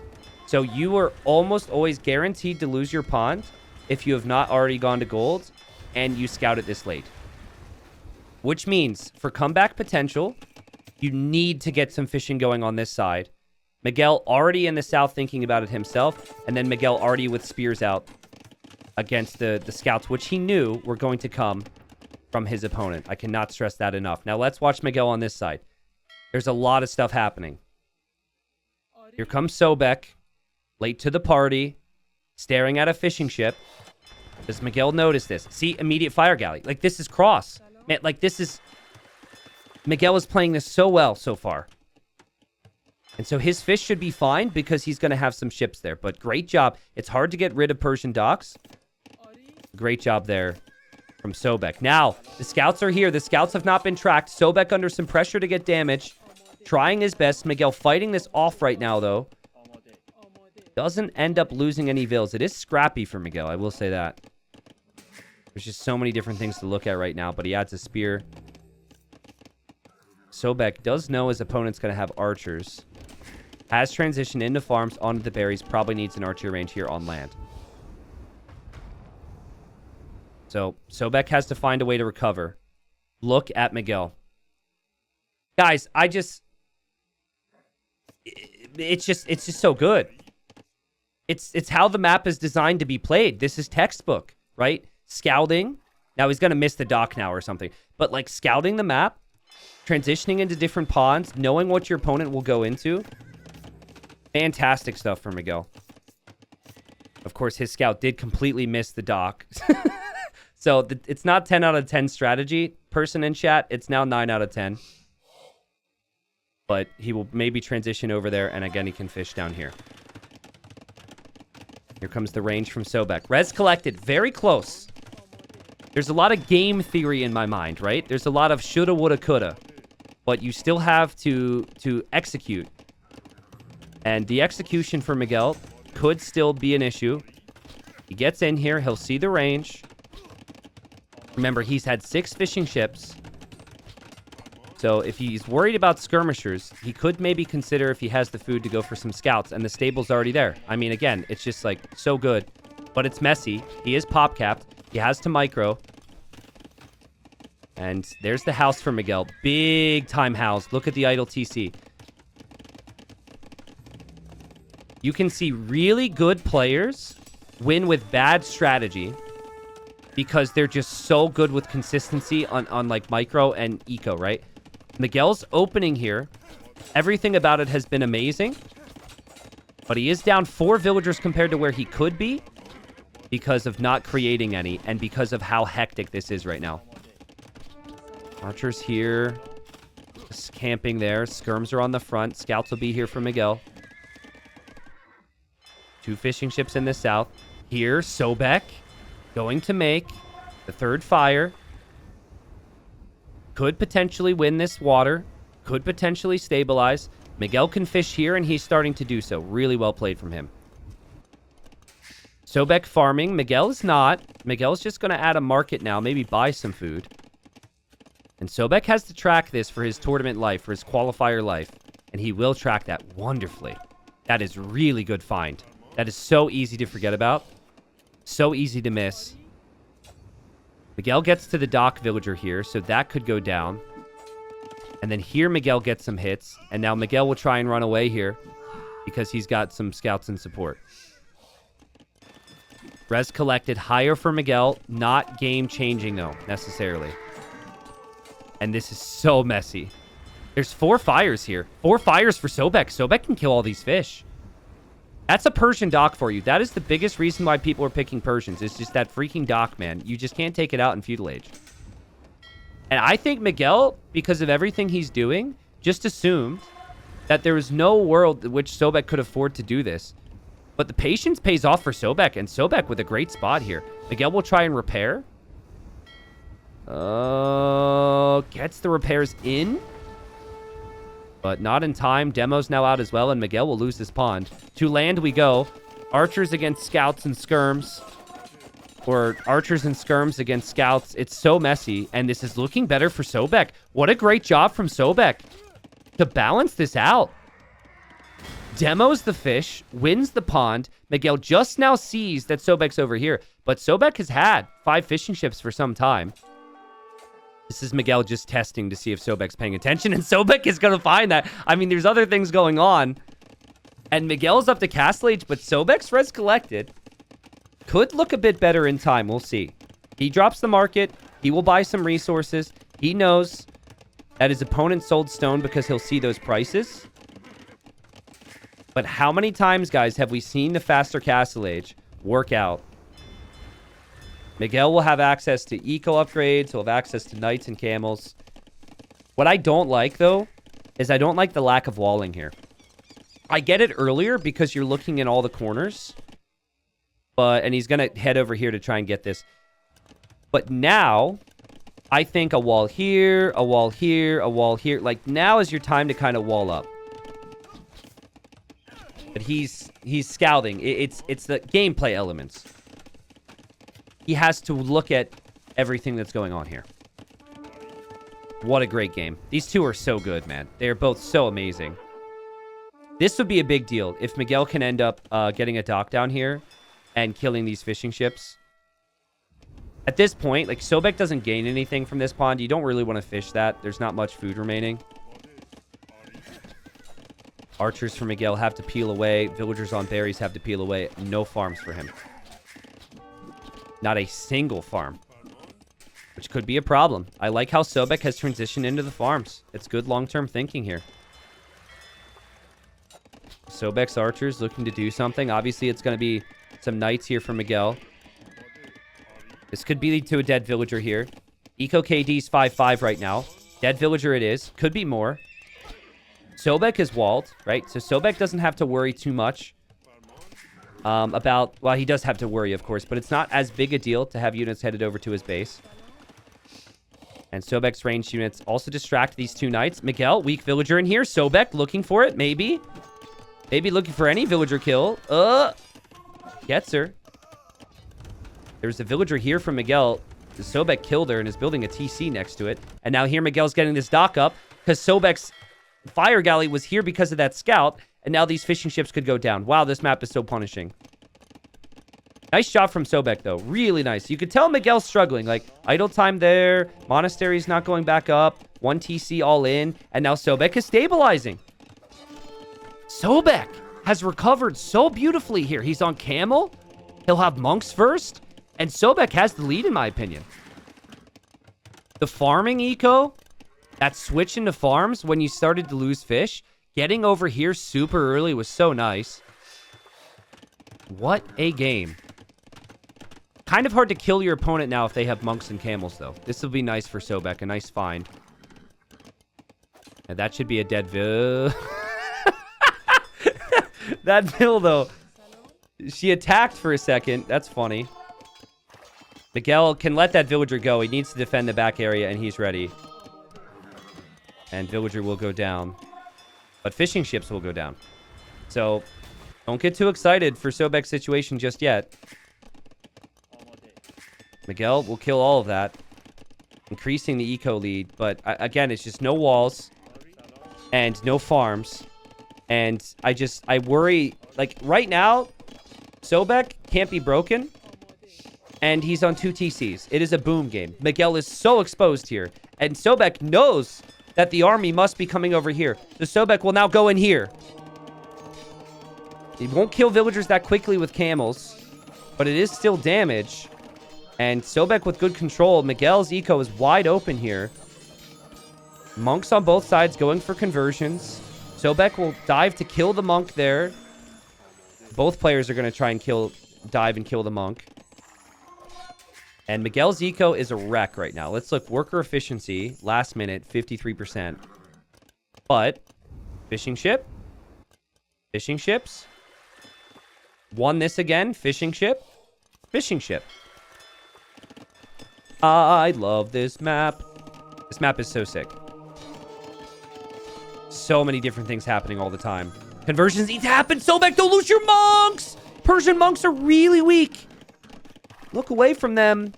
And you could have a problem. And now Miguel, paying attention, right? And he could be in a position to get 3 conversions. Sobek can't do that. And here we go. This is what I mean. If Miguel splits the targets, he's not doing so. He's going to use 2 monks for 1 unit? This is kind of awkward. The monks are just like, hey, we agree not to convert each other, right? Do Persians get atonement? Obviously, they're both Persians. So if they get atonement, they both should maybe consider it. Wow. And Miguel goes for TC number 2. All because he has fish and Sobek does not. And now he's building in the farms. This is such a sick game. And map control is critical. And right now, the map control is for Miguel. This could be bad for Miguel. This could be really bad. Or it could be really good. He's going to kill both monks. Oh, man.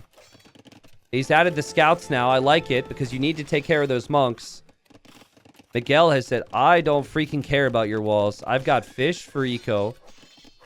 And I will focus on the fights all the time.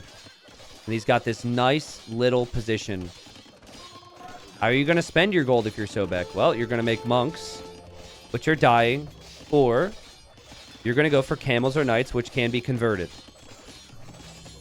The light cav upgrade here is huge.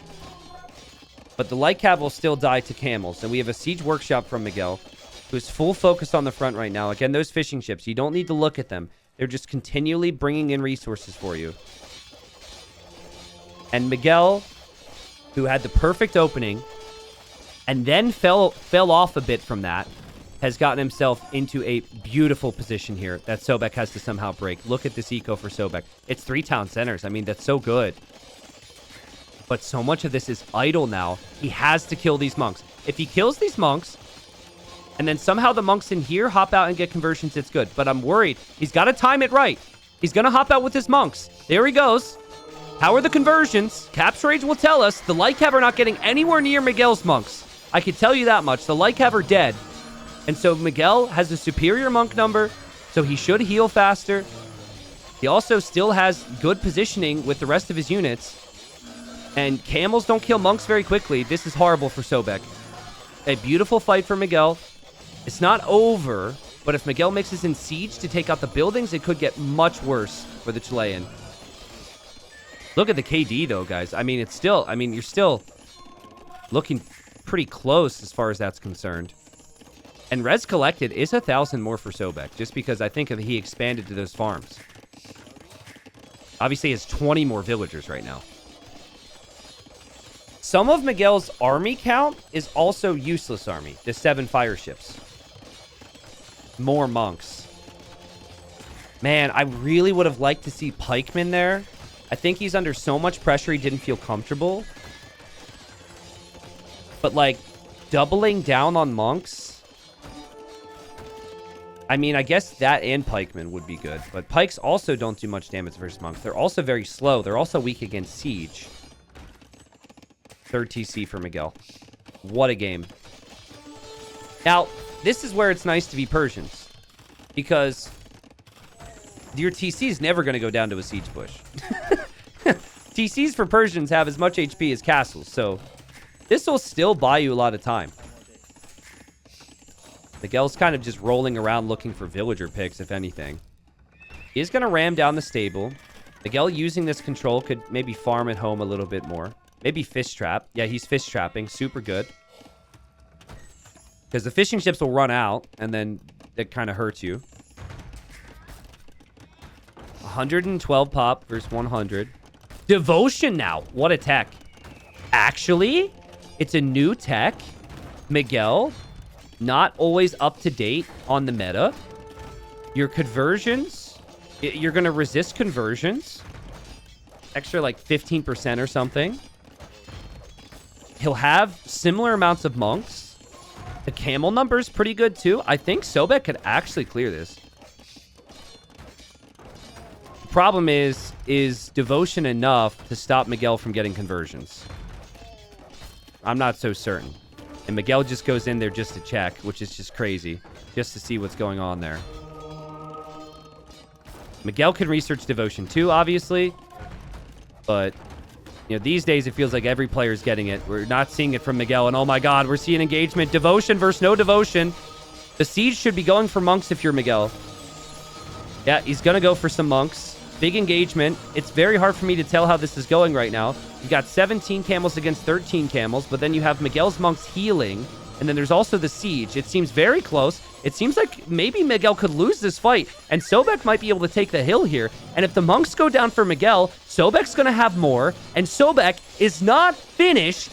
He wins the battle, and he can reclaim this territory. What a hold for Sobek. And now it's Miguel's turn to scramble in this game. This has been back and forth. Miguel probably can't believe it. And I do wonder how much devotion mattered there. I can tell you, these camels are very weak. Like, that fight goes slightly differently, and maybe Miguel still holds the position. Now, actually, when you get the lead, would be a great shift into pikes if you're Sobek.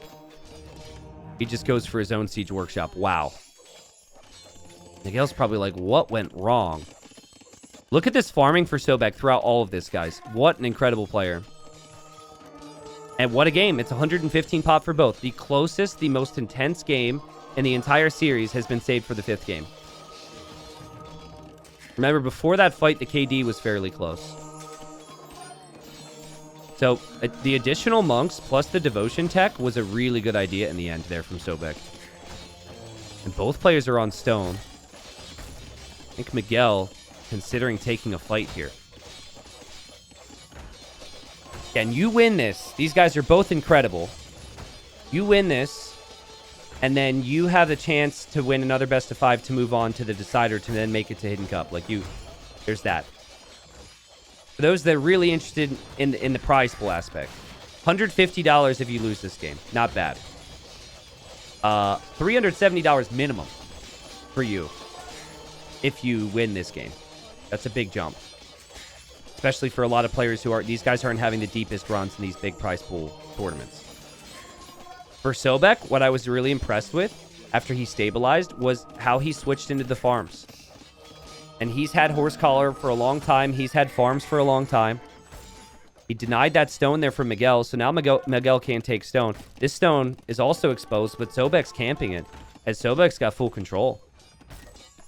Sobek knows his opponent doesn't have stone, and guess what? He does have stone.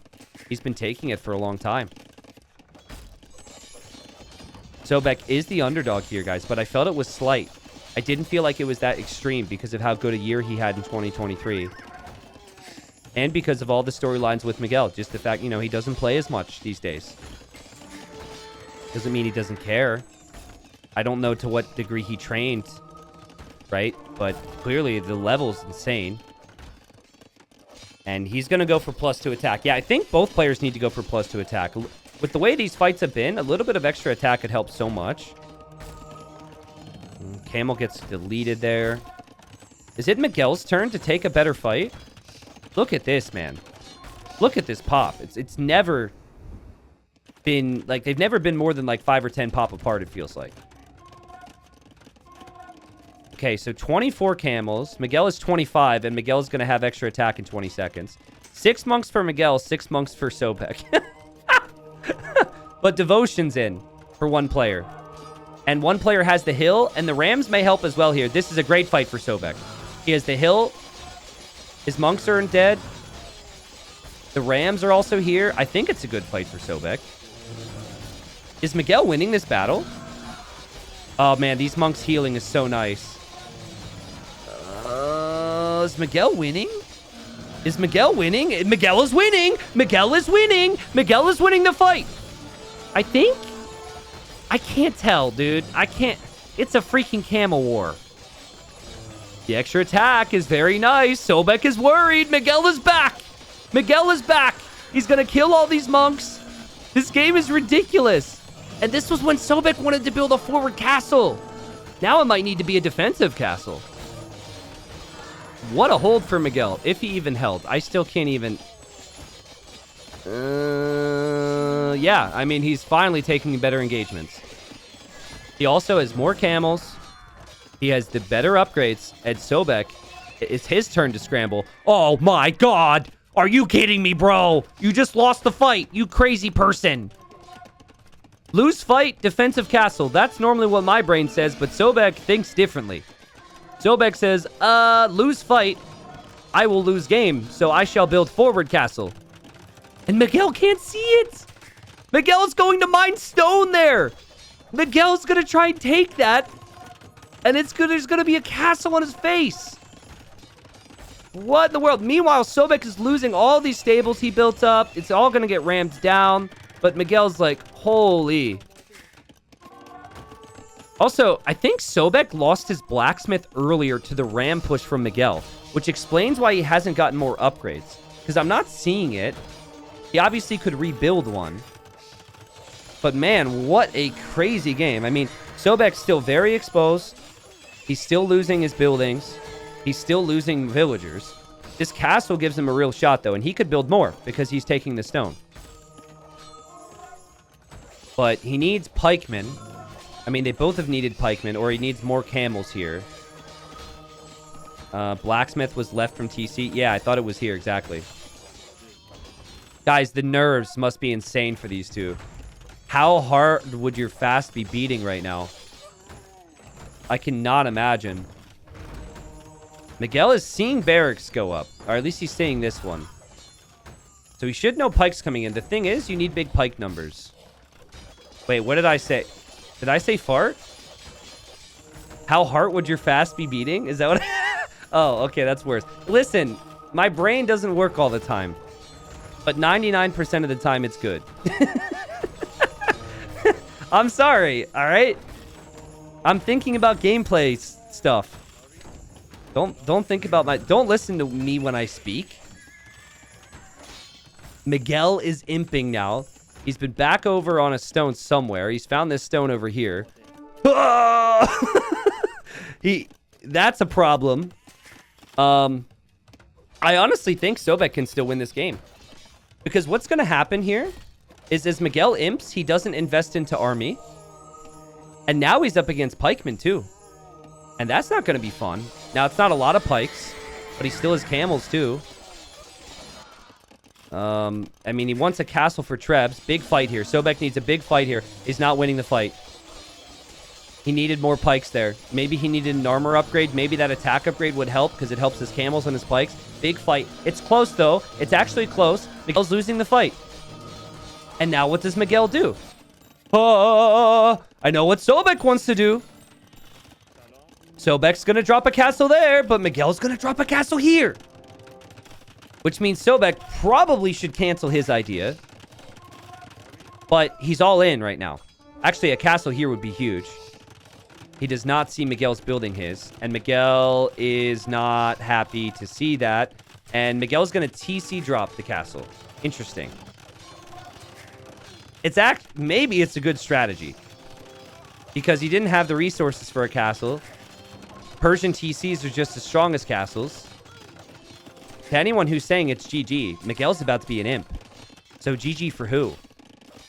This castle for Sobek, it might be trebbed down, but it buys him a lot of time.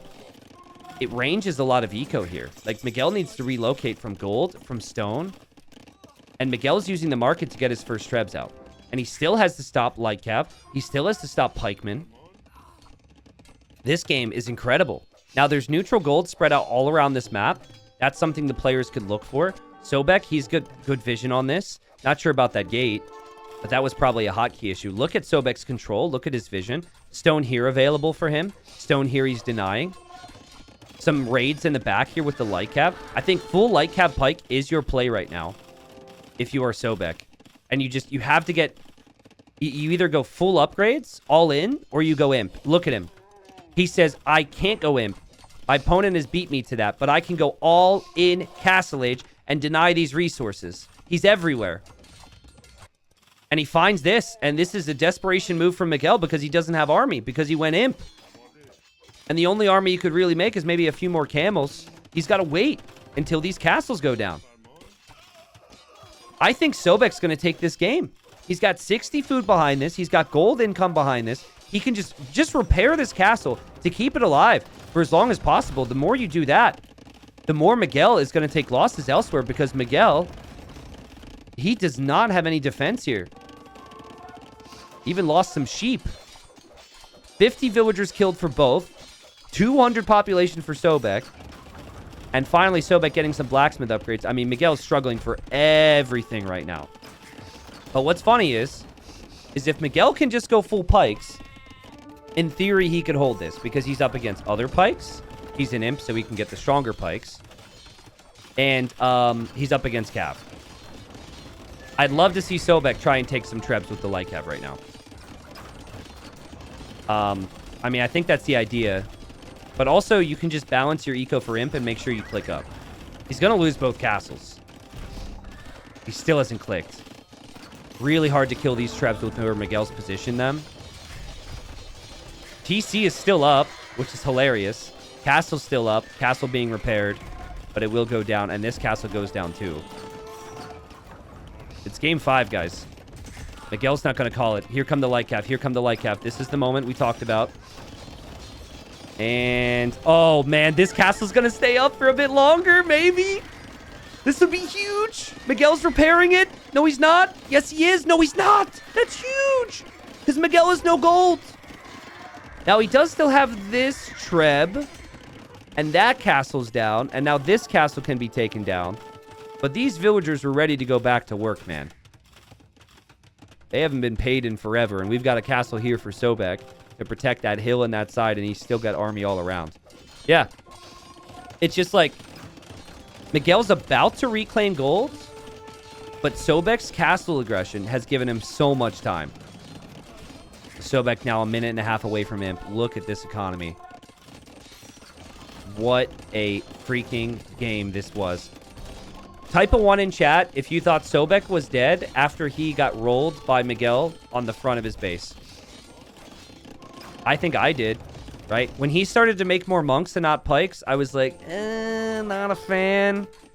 And then he got rolled here. He kind of had a bad fight here, and he just stepped it up, man. Safe to say, though, the pike switch was perfectly timed. Finally, the castle goes down. I mean, finally. Miguel's going to try and go hand cannons. Now, that costs a lot of gold. He doesn't really have a ton of gold. Can he see this gold? Miguel! That's so unlucky. He can't actually see those two tiles. If he had an outpost, he could see it. But honestly, even with it at this point, I think he could just be picked apart. It doesn't have to be clean from here if you're Sobek. I think you go full Hussar, full Halb. You don't even need a gold unit, dude. You just... Miguel only has one castle. It's going to be so difficult for Miguel to stop these raids from adding up to villager kills. Even that Treb right there is rolling forward for something. It's running right towards Lightcap. Miguel can't keep track of it. Miguel's farming next to this Treb right now. Hussar's on the way. Armor's on the way. Chemistry's on the way. Sobek will probably think about cannons as well. And Sobek is going to take this game now. I'm certain of it. And Miguel is probably left wondering how. Because, like, the castle that Sobek placed was so risky. But he risked it for the biscuit, as I don't even know why that's a saying. But it is for some reason. And it paid off. 153 vills for Sobek. He has a lot of them. But I don't think it's too much at this point. Because he's going to win based on the eco lead. And by the positioning. And he can have 50 army and win this game. It's actually the perfect number, maybe, for this type of game. TC finally goes down. Villagers will be exposed for the Hussars. Castle goes up over here. Miguel doesn't want to accept it, guys. But he calls the GG. What a game. The camel number was so close. Miguel won the camel war, but Sobek, beautiful eco. And listen, that was the best game of the series. And there's just so many things to get excited about. Like, I was just so excited. It was almost awkward for you guys to probably have to listen to how infatuated I was with Miguel's start. The scouting, the timings were so good. But the start was perfect for Miguel. Where Miguel struggled was focusing away from water and on land. And then Sobek was able to have this better food eco. I'm sure the food eco is just ridiculous at this point. He was able to get this because of the farms. Then he took some bad fights, and then he lost control. I think it was just that big push with army from Sobek to get Miguel off of his face, as well as having the forward castles that did it. This castle, guys, I kind of judged it. Not even this one. This one I like. But this one. It's like, this castle is so risky in so many ways, but it stayed up from 48 minutes to minutes 55. It did so much for him. A big part of that was because Miguel didn't see the gold. But it just like this, Miguel couldn't take this area of his eco already because it was exposed. And then this area of his eco he couldn't expand in or take resources in because of that castle. So placing that castle and repairing that castle did it for Sobek. And Sobek wins. And Sobek moves on. And that's hype for him, man. That is hype for him. Again, in 2023 was a great year for him. And he's an underrated player. And I hope a lot of people now respect how good he is. I mean, look at this kill-death ratio. Look at this. 284 kills for Miguel and 284 units lost. And then Sobek, this doesn't even make any sense, actually. 283 kills and 283 units lost. It's like dead even. They have a 1 kill-death ratio. Wait, how does that work? That means Miguel killed one of his own units. Okay, so probably with Siege. Well, poor Miguel is already probably upset, and now that has been pointed out in front of thousands. But anyways, it happens. The conversions, Miguel did a better job over time, right? But I do think he could have been even better if Sobek wouldn't have researched Devotion. And then the eco and the map control is pretty much what won Sobek that game. If you want to see the speed, Sobek maybe just a little bit faster there.